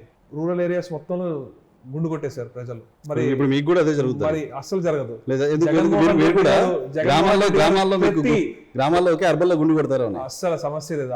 అర్బన్ లో ఎంత మందికి ఎన్ని పథకాలు ఇవ్వలేదు. రోడ్లు బాగలేదు, కరెంటు బిల్లు పెంచేశారు, చెత్త ఛార్జీలు వేశారు, మున్సిపల్ ట్యాక్స్లు పెంచారు. రోడ్లు బాగాలేదు అంటున్నారండి. రోడ్ చేయడము, రోడ్స్ పాడవడము, మళ్ళీ రోడ్ చేయడం, ఇట్స్ కంటిన్యూస్ ప్రాసెస్. టీడీపీ మొత్తం అన్ని రోడ్లు ప్రాసెస్ ని మీరు 5 ఏళ్లుగా పైన పెట్టేశారు కదా. అన్ని రోడ్లు బాగా వేసేసి ఉంటే రోడ్ కి లైఫ్ 10 years ఉండాలి. మరి టీడీపీ 5 years మరి ఏం చేసింది? ఏం చేయనట్టే వాళ్ళకి ఏమీ చూపించడానికి లేక మీరు ఇది చేయలేదు ఇది చేయలేదు అని చెప్పి చూపించడానికి కేవలం రోడ్స్ ఒకటి అవకాశం మీరు ఇస్తున్నారు. ఎక్కడ ఏమి ఇచ్చాం? రోడ్లు బాగాలేదు అని చూపించారు. మున్సిపల్ ట్యాక్స్ ఇస్తున్నారు కదా, రోడ్లు బాగాలేదు ఇస్తున్నారు కదా, కరెంటు బిల్లు 7 సార్లు పెంచారు కదా. రోడ్లు బాగాలేదు. తణుకు రండి, తణుకులో మాక్సిమం చాలా వరకు రోడ్ చేసాము. అది కాకుండా ఏలూరు, కైకులూరు కాన్స్టిట్యున్సీ తీసుకున్నాము. కైకలూరు కాన్స్టిట్యున్సీ ఫస్ట్ డే 1 లో నేను వెళ్ళినప్పుడు భయపడ్డా, ఏంట్రా బాబు ఎంట్రన్స్ రోడ్ ఇంత గంటన్నర సేపు పట్టింది. ఎలక్షన్స్ ఉన్నాయి కాబట్టి మొదలు పెట్టుంటారు. లేదు అక్కడ అంతా సెట్ చేయాలి కదండి, అన్ని ఓవర్ నైట్ అయిపోవు కదండి. 5 సంవత్సరాలు పడుతుందా సార్ దానికి? ఎగ్జాక్ట్లీ. ఇప్పుడు రోడ్ అనేది పాడవుతా ఉంది. గతంలో వాళ్ళు సరైన క్వాలిటీ వేయలేదు కాబట్టి పాడైంది. ఇప్పుడు మళ్ళీ మంచి క్వాలిటీ వేసి ఈ రోజు ఏలూరు నుంచి కైకలూరుకి గతంలో 1:20 నిమిషాలు పట్టేది, ఈ రోజు 25 minutes లో ఏలూరు నుంచి కైకలూరు వెళ్ళిపోతుంది. సునీల్ గారు, మీ అధినేత జగన్మోహన్ రెడ్డి గారు కూడా పెట్టిన మేనిఫెస్టోలో 90% కంప్లీట్ చేశాము, 10% ఇంకా నెరవేరలేదు అంటున్నారు. మీరు అడిగిన ప్రతి సమాధానానికి చంద్రబాబు అలా చేశారు, లోకేష్ ఇలా అన్నారు, పవన్ కళ్యాణ్ ఇలా అన్నారని. నిజంగా చెప్పండి, 10% మీరు జగన్మోహన్ రెడ్డి గారు అన్న దాంట్లో మీరు చేయలేనివి ఏంటి? ఏమనుకుంటున్నారు? రోడ్లు మాది కాదు, అక్కడ అలా ఉంది, క్యాపిటల్ ఇది, హైదరాబాద్ క్యాపిటల్ అడిగితే చెప్తానంటున్నారు, వైజాగ్ లో డెవలప్మెంట్ అంటున్నారు. మీరు చేయలేని ఇన్కంప్లీట్ గా ఉన్న థింగ్స్ ఒక 3 చెప్పండి. డెఫినెట్లీ అండి, కోవిడ్ టైంలో ప్రపంచమే చాలా ఇబ్బంది పడింది. ప్రపంచంలో అన్ని దేశాలు చాలా ఇబ్బంది. యూకే ఇప్పుడు కూడా క్రైసిస్ లో ఉంది, అమెరికాలో క్రైసిస్ నడుస్తుంది, యూరోపియన్ యూనియన్ లో క్రైసిస్ నడుస్తుంది, ఇంకా కూడా. అయినా కూడా జగన్మోహన్ రెడ్డి గారు 2 ఏళ్లు కోవిడ్ పోయి దగ్గర 60-70 వేల కోట్లు నష్టపోయినా కూడా రాష్ట్రం నిలబెట్టుకుంటూ, ప్రతి ఒక్కళ్ళని బాగా చూసుకుంటూ, ప్రతి ఒక్క కుటుంబానికి సంక్షేమం, అలానే అభివృద్ధి, ఏదైతే నేను చెప్పానో ప్రతి గ్రామంలో అభివృద్ధి ఉంది. రోజు మీరు ఇవ్వాలనుకున్న డబ్బుల సంక్షేమం మాత్రం క్లియర్ గా చేసేసారు. అభివృద్ధి విషయానికి వస్తే కరోనాని కుంటి సాకు చూపిస్తున్నారు. ఇది ఎంతవరకు కరెక్ట్ అంటారు? కరోనా ఉన్నా కూడా నాడు నేడు స్కూల్స్ చాలా చేశారు. కరోనా ఉన్నా కూడా మరి సచివాలయ బిల్డింగ్స్, ఆర్బీకే సెంటర్స్ కానివ్వండి, వెల్నెస్ సెంటర్స్, మరి ఇవన్నీ డెవలప్మెంట్ కాదంటారా? మీరు ప్రతి ఊర్లో ఉన్నాయి, మరి ఇవి మీరు చూడలేదా? మరి డెఫినెట్లీ అది డెవలప్మెంట్ అండి. ఓవరాల్ అబ్రకదబ్ర ఉండదు కానీ జగన్మోహన్ రెడ్డి గారి చేతిలో. అలా చేస్తే బాగుండు. సో ఇప్పుడు కరెంట్ బిల్ షాక్ కొట్టదా మీకు? కరెంట్ బిల్ అంటే ఇప్పుడు గత 10 ఏళ్ల క్రితం ఎలా ఉంది పవర్ బిల్? ప్రతి ఇయర్ పెరుగుతూ ఉంటుంది. అయినా కూడా మన ఏపీలో కంపేర్ టు అదర్ స్టేట్స్ కొంచెం లిమిటెడ్ గానే ఉంది. పెట్రోల్ ఛార్జీలు దేశంలో ఎక్కడ లేనంత ఆంధ్రప్రదేశ్ లో ఎక్కువ. అది వాస్తవం. నిత్యావసర సరుకులు చూసుకున్నా కూడా తెలంగాణ కంటే ఆంధ్రలోనే తక్కువ ఉన్నాయి.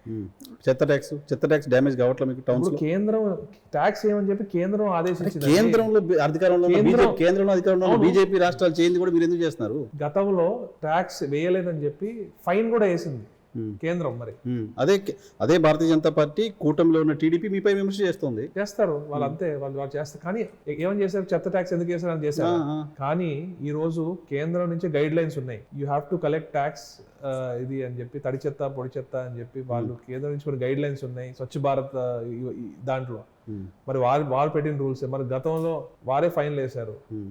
మరి సునీల్ గారు, ఇండియన్ పొలిటికల్ సినారియోలో తండ్రికి కుమారుడు వెళ్ళి క్యాంపెయిన్ చేస్తూ ఉంటారు, అలాగే కుమారుడు తండ్రికి సపోర్ట్ చేస్తూ ఉంటారు, ప్రచారం చేస్తూ ఉంటారు. ఇక్కడ చాలా విభిన్నంగా కనిపిస్తున్నాయి మీ పొలిటికల్ జర్నీలో. మీ ఫాదర్ ఒక దగ్గర, మీరు ఇంకో దగ్గర, ఒకరు ఎమ్మెల్యే, ఒకరు ఎంపీ క్యాండిడేట్ గా డిఫరెంట్ పార్లమెంట్స్ లో.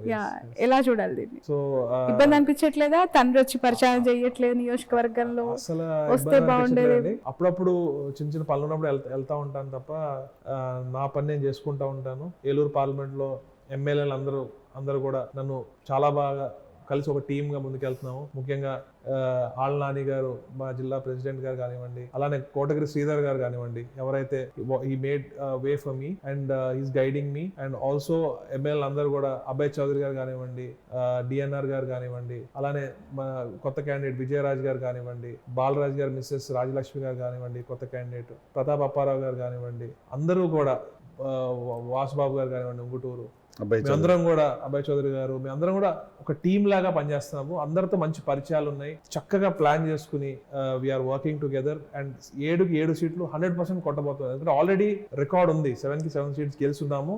జగన్మోహన్ రెడ్డి గారి అభివృద్ధి సంక్షేమం వల్ల 5 సంవత్సరాల పరిపాలన తర్వాత వ్యతిరేకత ఏమీ లేదా? 175 అతిశయోక్తి అనిపించట్లేదా మీకు? నా అనాలిసిస్ ప్రకారం కలిసి వచ్చే ఓటే గానీ మాకు పోయే ఓటు లేదు. ఎందుకంటే we made a difference. YSR Congress party, Jaganmohan Reddy గారు మేడ్ ఎ డిఫరెన్స్. అండ్ ఎందుకంటే గతంలో కొన్ని కమ్యూనిటీస్కి ఏం అందేవి కాదు. కేవలం సంక్షేమం కావాలంటే జన్మభూమి కమిటీల చుట్టూ తిరగడము, వాళ్ళకి డబ్బులు సమర్పించుకోవడము, లేకపోతే వారి నాయకుల వెనకాల తిరిగి ప్రసన్నం చేసుకోవడం, టీడీపీ నాయకుల వెనకాల తప్ప వారికి ఏం అందేవి కాదు. కానీ జగన్మోహన్ రెడ్డి గారు కులం, మతం, ప్రాంతం చూడకుండా అర్హత బట్టి ఇస్తున్నారు కదా. సో దాన్ని బట్టి ప్రజలు ఈ రోజు ఎంతో మంది వృద్ధులు పాపం డబ్బులు ఇంటికి రాక చాలా ఇబ్బంది పడుతున్నారు. వారందరూ కూడా రేపొద్దున జగన్మోహన్ రెడ్డి గారి వాల్యూ తెలుసుకున్నారు ఈ రోజు. సో ఇవన్నీ కూడా చూస్తున్నారు, అబ్జర్వ్ చేస్తున్నారు. జగన్మోహన్ రెడ్డి గారు లేకపోతే మళ్ళీ ఇబ్బందులు పడాల్సి వస్తుందని చెప్పి చాలా మంది మాకు చెప్తున్నారు కూడా.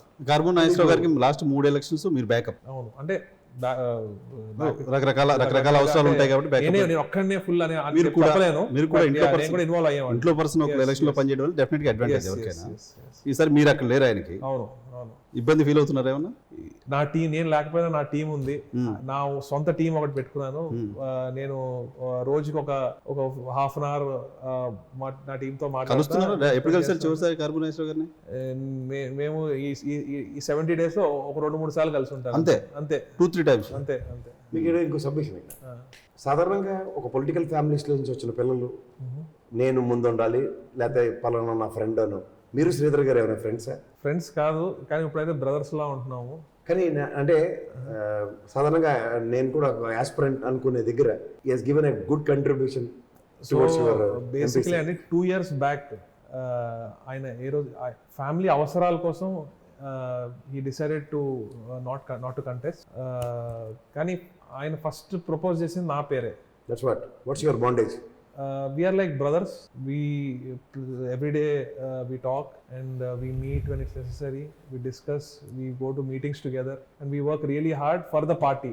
He is very loyal to the party. Jagan Mohan Reddy garu ante pranam Sridhar gariki, and we are working really hard. And Sridhar garu first na peru propose చేద్దాం సీఎం గారి దగ్గర అని చెప్పి నాన్నగారికి 2 years బ్యాక్ అడిగితే వద్దు అని చెప్పి వద్దని చెప్పడం. తర్వాత అయినా కూడా శ్రీధర్ గారు కూడా చెప్పడం, అలానే ఆల్నాని గారు కూడా ఓకే అంటాం. ఇదంతా ఒక డ్రీమ్ లాగా అయిపోయింది ఇదంతా కూడా. సో మీరు కార్మూర్ నాగేశ్వరరావు గారు నాకు ఇంతకుముందు ఎప్పుడు ఇంటర్వ్యూలో చెప్పారు, జగన్మోహన్ రెడ్డి గారు అమలు చేస్తున్న సంక్షేమ కార్యక్రమాలు అన్ని వరుసగా ఎవరైనా చెప్తే 10 లక్షల రూపాయలు ప్రైజ్ ఇస్తాను. నేను చెప్పలేదు అది. మీరు చెప్పగలరు. జగన్ జపం అయితే చేస్తున్నారు. కానీ నిజంగా చెప్పాలంటే నేను కూడా చెప్పలేను, ఎందుకంటే అన్ని మంచి పనులు చేస్తున్నారు జగన్మోహన్. స్కీమ్స్ అన్ని వరుసగా చెప్పలేరు. అంటే వరుసగా చెప్పాలంటే చెప్పలేదు, కరెక్ట్ గా టక్కడక్కడ చెప్పాలని చెప్పలేము, ఎందుకంటే ఒక చాందాడంత లిస్ట్ ఉంది అది. ఎందుకంటే అన్ని సంక్షేమ నవరత్నాలు చెప్పండి. నవరత్నాలు చెప్పచ్చు. సో అంత టఫ్ ఉంది. జగన్మోహన్ రెడ్డి గారు జపం చేస్తున్నారు, కానీ ఆ పథకాలన్నీ మీరే ఓన్ చేసుకొని చెప్పే పరిస్థితి. అంత మంచి చేస్తున్నారు జగన్మోహన్ రెడ్డి గారు. మీరు చెప్పగలుగుతారా? మంచి చేస్తున్నారు అన్నప్పుడు మంచి పనులు చెప్పుకోవడంలో తప్పలేదు, మరి మీరు ఎందుకు గుర్తుపెట్టుకోలేదు? చెప్పుకోలేను అంటే ఒక 4-5 ఉంటే తెలుగుదేశం పార్టీకి గుర్తుండిపోయి ఒక పథకం పేరు మీరు చెప్పగలుగుతారా? పసుపు కుంకుమ. అదే కదా వాళ్ళు ఎత్తుగా పసుపు కుంకుమ పోసారు లేడీస్ అందరూ కలిసి. అసలు మీరు ఆహ్వానం చేస్తారు, దగ్గర 5-6% ఓటు బ్యాంక్ పెరిగి చూపించింది అది. ఎక్కడ పసుపు కుంకుమ నిజంగా. ఏలూరు 33-34% ఉన్న దగ్గర ఎన్హాన్స్ అయింది 39. రైట్. సునీల్ గారు, ఏలూరు పార్లమెంట్ కి జగన్మోహన్ రెడ్డి ప్రభుత్వం వచ్చిన తర్వాత చేసిందేంటి, గెలిపిస్తే మళ్ళీ చేసేదేంటి? ఏలూరు ప్రాంతంకి వచ్చేసరికి మెడికల్ కాలేజ్ తీసుకురా, ఇదైతే చాలా కొత్త ఉందండి. గుంటూరు, విజయవాడ పరిసర ప్రాంతాల్లో ఏలూరు కొత్తపేట దూరం ఉంటుంది నాకు తెలిసి. ఇక్కడే మొత్తం మెడికల్ హబ్ అంతా ఇంక్లూడింగ్ ఎయిమ్స్ తో సైతం ఇక్కడే ఉంది కదా. వాట్ ఇస్ అన్ ఇన్నోవేటివ్ అంటే ఇంకా అయితే ఏలూరుకి డెవలప్మెంట్ వద్దంటారు. ఎగ్జాక్ట్లీ డెవలప్మెంట్ ఉంది కదా, development. So development index health. ఇప్పుడు ఏలూరుకి మెడికల్ కాలేజ్ వచ్చిందండి, forget about Eluru medical college రావడం, బట్ సీట్స్ పెరిగినాయి కదా. Good. So more students are going to enroll and they're going to study more. Human education మీద ఈ ప్రభుత్వం ఫోకస్ చేస్తుంది. Human investment, growth, financial growth, companies దేని మీద కాన్సన్ట్రేట్ చేయట్లేదు చెప్పండి మీరు. మేజర్ ఇష్యూ ఏలూరు పార్లమెంట్ లో కొల్లేరు పొల్యూషన్ అనేది చాలా పెద్ద సమస్య. చాలా మంది ఎలక్షన్ స్లోగన్స్ లో నేను 15-20 ఏళ్ళుగా వింటున్నా, ఎలక్షన్ టైంలో కొల్లూరు పొల్యూషన్ ఏదో చేస్తాను. As a young politician what is your? Definitely అండి, ఎందుకంటే పర్యావరణం కాపాడుకోకపోతే మనకి ఫ్యూచరే ఉండదు. డెఫినెట్లీ కొల్లేరు ప్రాంతంలో ఈ ఇష్యూస్ అన్నీ ఉన్నాయి. సో దీని గురించి ఒక అధ్యయనం చేసి, ప్లస్ అలానే కొల్లేరు ప్రాంతంలో ఎక్కువ మంచినీటి సమస్య ఉంది. కానీ జగన్మోహన్ రెడ్డి గారు వాటర్ గ్రిడ్ అది రెడీ అవుతుంది, ఆ పైప్ లైన్స్ వర్క్ కూడా జరుగుతుంది, ఇంకా కొంచెం మిగిలి ఉంది. అది కానీ అయితే మంచినీళ్ళ సప్లై అది కూడా అన్ని సెట్ అవుతాయి. మెయిన్ వాటర్ ప్రాబ్లం దాని మీద ఫోకస్ పెడదాం అనుకుంటున్నాను. అలానే పొల్యూషన్ మీద కూడా ఎటువంటి జాగ్రత్తలు తీసుకోవాలి, ఇంకా ఏం చేస్తే మనకి పొల్యూషన్ తగ్గుతుంది. ఈ 5 ఏళ్లలో మీరు ఏం చేశారు? అసలు ప్రభుత్వం ఏం చేస్తుంది పొల్యూషన్ దాన్ని తగ్గించడానికి? ఇప్పుడు మీరు కొత్తగా ఎలక్షన్ పోతున్నారు కానీ ప్రభుత్వం 5 ఏళ్ళ నుంచి ప్రభుత్వం డెఫినెట్ గా ఇప్పుడు దాకా అన్ని చర్యలు తీసుకుంది. ఆ ఫారెస్ట్ డిపార్ట్మెంట్ ద్వారా కానివ్వండి, అన్ని పొల్యూషన్ తగ్గించడానికి ప్రతి చర్య తీసుకుంది ప్రభుత్వం. తీసుకోలేదు అంటానికి మనం సరిపోం. Definitely but already it can't happen overnight. But నేను వచ్చాక కూడా ఇంకా రీసెర్చ్ చేసి ఇంకా అదర్ ఫారెన్ కంట్రీస్ లో ఇలాంటి భౌగోళిక మన సిచ్యువేషన్ ఉన్న చోట్ల మన దేశంలో కానివ్వండి, అదర్ కంట్రీస్ లో ఉన్న సిచ్యువేషన్స్ కానివ్వండి చూసి రేపు ఎటువంటి చర్యలు తీసుకుంటున్నారో ఇక్కడ కూడా ఇంప్లిమెంట్ చేసి డబ్బు ఖర్చు అయినా కూడా కేంద్ర ప్రభుత్వం ద్వారా కూడా మనం వర్క్ చేసి తీర్చడానికి ట్రై చేస్తాను. అలానే ఏదైతే మన పోలవరం ఏరియా ఉందో పోలవరం ప్రాజెక్ట్ని దృష్టి పెడతాను. పోలవరం ఏరియాలో ఉన్న గిరిజనుల మీద ప్రత్యేక దృష్టి పెట్టి వారి జీవన ప్రమాణాలు పెరిగేలాగా వారు కూడా బయటికి వచ్చి మంచి పొజిషన్కి వచ్చేలాగా వారు కూడా మనతో కొంచెం డెవలప్మెంట్ అక్కడ తక్కువ ఉంది, మనతో పాటు ఈక్వల్ ఉండేలాగా డెవలప్మెంట్ కానివ్వండి, ఎందుకంటే కొన్ని ఏరియాస్కి వెళ్తే మొబైల్ సిగ్నల్స్ కూడా ఉండవు, చాలా ఇబ్బందులు పడతాం. నేను రికార్డ్ చేసి పెట్టుకుంటాను ఈ వీడియో రికార్డ్ చేసి పెట్టుకుంటాను. 5 ఏళ్ల తర్వాత I want to make a difference. 5 ఏళ్ల తర్వాత పోలవరం నిర్వాసితులకు ప్యాకేజీ పూర్తిగా కంప్లీట్ చేయిస్తాను. Definitely I try my best. నేను కేంద్రంతో ఎట్లా మాట్లాడాలి అన్ని పెద్దల సలహాలు తీసుకుని నేను డెఫినెట్లీ ముందుకెళ్తాను. ఎందుకంటే నేను చేతులు ఎందుకంటే అది యుద్ధ ప్రాతిపదికన చేయాల్సింది సార్. మీరు 5 ఏళ్ల తర్వాత కూడా చేస్తానో లేదో ప్రయత్నం చేసి తీరాల్సిందనే కాన్ఫిడెన్స్ చేస్తాను. నేను చేతులు కట్టుకుని ఎంపీ అయిపోయాను అని చెప్పి చేతులు కట్టేసుకుని జస్ట్ అలా పార్టీ పథకాలు చెప్పుకోవడం కాదు, పార్టీ ఎలాగో మంచి చేస్తుంది. మీరు చేయాల్సిన జగన్మోహన్ రెడ్డి గారు ఎలాగో మీరు ప్రతి పార్లమెంట్ సెక్షన్ లో పోలవరం నిర్వాసితుల కోసం, బాధితుల కోసం, ముఖ్యంగా వాళ్ళకి ముంపు ప్రాంత ప్రజల పరిరక్షణ కోసం ఒక స్లోగన్ మీద గ్యారంటీగా ఉంటుంది. అట్లీస్ట్ ఒక ప్లకార్డ్ అయినా చూపిస్తారు పార్లమెంట్లో ప్రతిసారి. డెఫినెట్లీ అండి. నేను ఎవరిని కన్సల్ట్ చేయాలి, ఏ ఆ మినిస్ట్రీ దగ్గరికి వెళ్ళి మనకి ఎలా ఏం రావాలి ప్రతిదీ కూడా నేను ఒక టీమ్ని సెట్ చేసుకుని ఒక ప్లాన్ డిజైన్ చేసుకుని I work in that way. And also రేపొద్దున్న ఈ పార్లమెంట్లో డిఫరెన్స్ కనపడాలి. ఎందుకంటే నేను ఏదో వచ్చేసి ఎంపీ అని చెప్పి కూర్చోవడం కాదు. నేను I want to make a difference. I want to work really hard. ఎందుకంటే నేను రేపు పొద్దున గెలిస్తే జగన్మోహన్ రెడ్డి గారి ప్రతినిధిని అవుతాను. జగన్మోహన్ రెడ్డి గారికి మంచి పేరు తీసుకురావడమే నా ధ్యేయం. సో నేను ఆ విధంగా నేను ముందుకెళ్ళి పార్లమెంట్లో కానివ్వండి, నా గళం వినిపించడంలో కానివ్వండి, ఇక్కడ సమస్యలు నేను నా గళంలో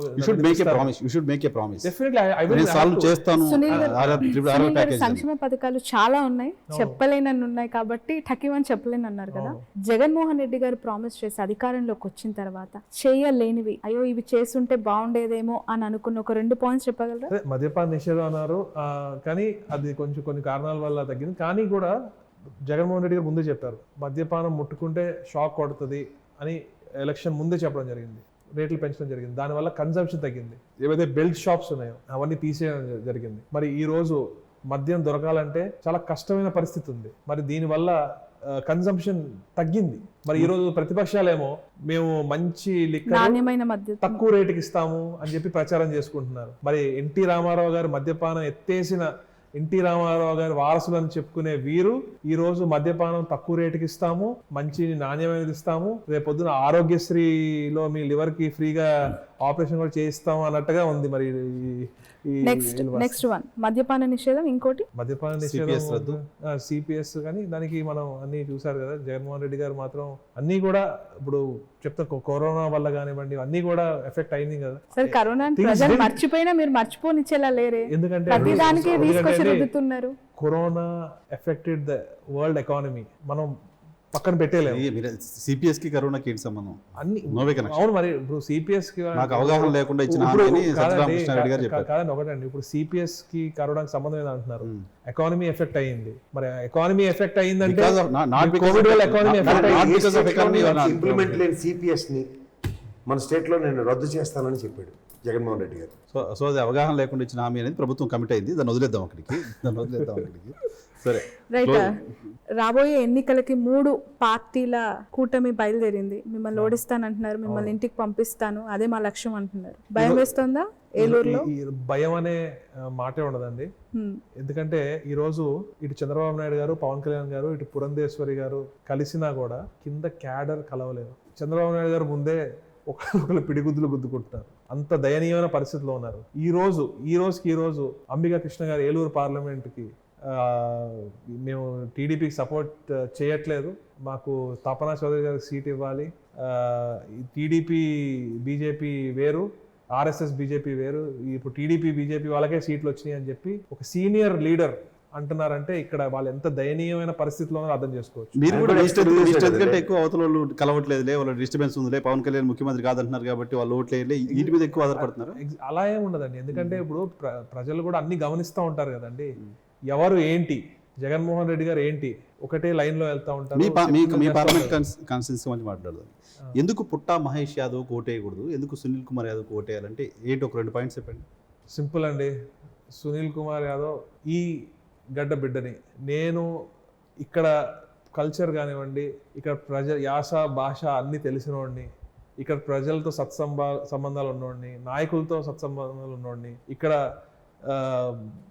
ప్రాబ్లమ్స్ తెలిసిన వాడిని, ఇంకా ఇక్కడ బంధువర్గం ఉంది, నాయకులతో మంచి సంబంధాలు ఉన్నాయి.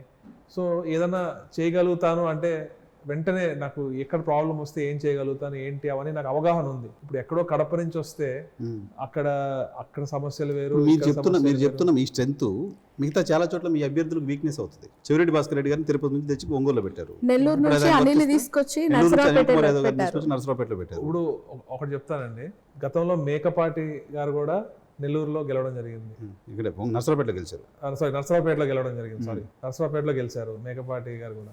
మరి గతంలో బాలశౌరి గారు ఇటు ఇది చెప్పాలంటే అట్లే మహేష్ గారు ఇప్పుడు నెల్లూరుకి చెందిన మన ఈయన పేరేంటి లగడపాటి గారు కూడా విజయవాడలో గెలిచారు. ఎగ్జాక్ట్లీ మా వెస్ట్ గోదావరిలో మేము కొంచెం డిఫరెంట్ అండి. ఐ థింక్ ఐ ఫీల్, ఎందుకంటే మాకు ఆర్ కల్చర్ కానివ్వండి, మేము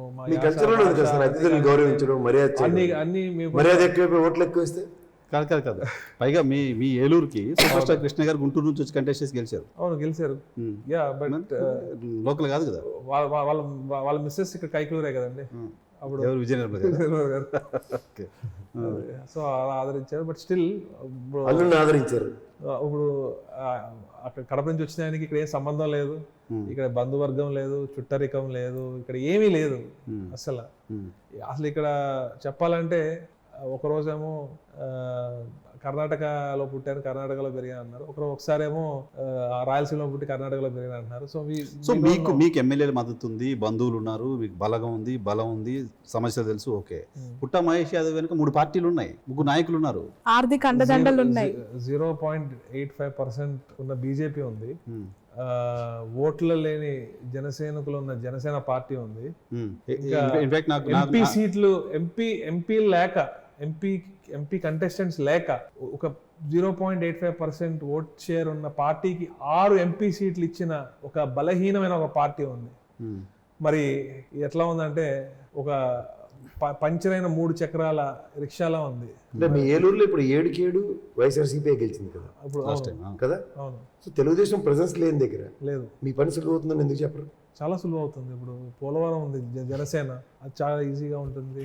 కైకలూరులో బీజేపీ చాలా సులువుగా ఉంటుంది. ఉంగుటూరులో చాలా ఈజీగా, మాకు చాలా we are going in right direction. Jaganmohan Reddy గారు వేసిన పాత్ ఎమ్మెల్యేలు కానివ్వండి, నాకు కానివ్వండి, చాలా ఉపయోగపడుతుంది. He made things easy for us. చాలా చోట్ల జగన్మోహన్ రెడ్డి గారు అభ్యర్థులను మార్చడానికి చెప్పిన కారణం ప్రభుత్వం పైన పాజిటివ్ ఫ్యాక్టర్ ఉన్నా, జగన్మోహన్ రెడ్డి గారి సర్కార్ పైన పాజిటివ్ ఫ్యాక్టర్ ఉన్నా, ఎంతో కొంత అభ్యర్థికి సంబంధించినది కూడా ఉంటుంది కాబట్టి మారుస్తున్నామని. సో మీ పార్లమెంట్ కాన్స్టిట్యూన్సీలో మీకు ఒక 5 లక్షల ఓట్లు వచ్చాయంటే మీ ఓట్లన్నీ, జగన్ గారి ఓట్లన్నీ? జగన్మోహన్ రెడ్డి గారికి ఒక సపరేట్ బేస్ ఉంటుందండి. అదే ఉంటుంది, ఓట్లు జగన్మోహన్ రెడ్డి గారి ఓట్లే. సునీల్ ఓట్లు కూడా ఏదో సీట్ అయినా. ఇప్పుడు కొంతమంది నరసాపురంలో చెప్తారు నా ఫేస్ వాల్యూ చూసే ఓట్లు పడి అంటారు. నేను అట్లా చెప్తున్నాను కాదు. జగన్మోహన్ రెడ్డి గారు వేసిన పాత్, జగన్మోహన్ రెడ్డి గారు గత 2-3 ఏళ్ళ నుంచి గడప గడప చేయమంటాం కానివ్వండి, ఈ అభివృద్ధి సంక్షేమ పథకాలు కాదు, మీరు జగన్మోహన్ రెడ్డి గారు జపం చేయడంలో అసలు జగన్మోహన్ రెడ్డి గారు ఒకటండి, మా చరిష్మా ఏదన్నా అంతా జస్ట్ కొంచెం యాడ్ అవుతుంది తప్ప అది ఎంత పర్సెంటేజ్ అనేది, that's what I am asking. ఎంత పర్సెంటేజ్ అంటే I really can't say, but it just different కాన్స్టిట్యూన్సీలో డిఫరెంట్ గా ఉంటది. ఎమ్మెల్యే ఎంపీ ఫ్లేయర్ కొంచెం యాడ్ అవుతుంది తప్ప 60-40 మాక్సిమం జగన్మోహన్ రెడ్డి గారి వల్లే. ఫస్ట్ చాలా మంది నరసాపురంలో కూడా జగన్మోహన్ రెడ్డి గారి వల్లే గెలిచారు బల్లగుద్ది. మీరు బాగా ఇంట్రెస్ట్ త్రిబులర్ గురించి మాట్లాడారు. తర్వాత నా ఫేస్ వాల్యూ వల్లే గెలిచారని చెప్పి నేను ఎవరు చెప్పుకోవడం వాళ్ళైతే కాదు. అంటే మళ్ళీ మీ టికెట్ రాదని భయంకి మొత్తం ఫేస్ వాల్యూ అంతా జగన్మోహన్ రెడ్డి గారు చెప్తున్నారు. 100% జగన్మోహన్ రెడ్డి గారి వల్లే మాక్సిమం. ఏదైనా చిన్న ఏదైనా కొంచెం యాడ్ అయితే ఎమ్మెల్యేలు ఎంపీల వల్ల ఏదైనా లైట్ గా ఉంటుంది తప్ప మాక్సిమం జగన్మోహన్ రెడ్డి గారి వల్ల. సునీల్ గారు, పాలిటిక్స్ కి కావాల్సింది ఏంటి? లక్క, ట్రస్టా, హార్డ్ వర్క్? పాలిటిక్స్ కావాల్సింది ఫస్ట్ లక్ అండి, హార్డ్ వర్క్, తర్వాత జగన్మోహన్ రెడ్డి గారు ఆశీస్సులు, అంతే. అండ్ మీ విషయంలో నా విషయంలో అయితే ప్యూర్ లక్ అండి. ఎందుకంటే మీ హార్డ్ వర్క్ ఏం లేదు కదా? హార్డ్ వర్క్ అంటే ఉంది, అంటే బ్యాక్ ఎండ్ లో ఉండింది. అంటే మీ హార్డ్ వర్క్ కి నా హార్డ్ వర్క్ ఏదో తెలిసిన వారికి తెలుసు, వాళ్ళకి తెలుసు. జగన్మోహన్ రెడ్డి గారికి తెలుసు, జగన్మోహన్ రెడ్డి గారు తెలుసు, జగన్మోహన్ రెడ్డి గారి పక్కన వాళ్ళకి క్లోజ్ వాళ్ళకి కూడా తెలుసు, ఇక్కడ ఉన్న కొంతమందికి కూడా తెలుసు. అట్లా సో ఇక్కడ టాపిక్ డైవర్ట్ అయ్యింది. అదే త్రిబులర్ దగ్గర మీరు ఏదో బాగా ఇంట్రెస్ట్ ఉన్నారు మాట్లాడటానికి. అదే ఇప్పుడు పార్టీకి ఉంటే పార్టీ తల్లి లాంటిది, లాయల్ గా ఉండాలి. ఈగోస్ కి పోతే చివరికి ఎటు కాకుండా మిగిలిపోతారు. అంటే మాగుంట గారు ఇక్కడ మన నాకు తెలియదు కానీ ఆర్ఆర్ గారు ముగ్గురు లాయలిస్టులు కదా? అలాని కాదు, నరసాపురం గురించి అయితే నేను చెప్పగలుగుతాను. ఒక రాంగ్ డైరెక్షన్ లో గైడ్ చేసి, రఘురామకృష్ణరాజు గారు అంటే మాకు ఫ్యామిలీ ఫ్రెండ్ గా ఉండేవారు. పాపం ఆయన్ని రాంగ్ గైడెన్స్ ఇచ్చి రోజు ఆ పచ్చ ఛానల్ కూర్చోబెట్టుకుని కూర్చొని పాలు తాగి బ్యాచ్ అండి అది.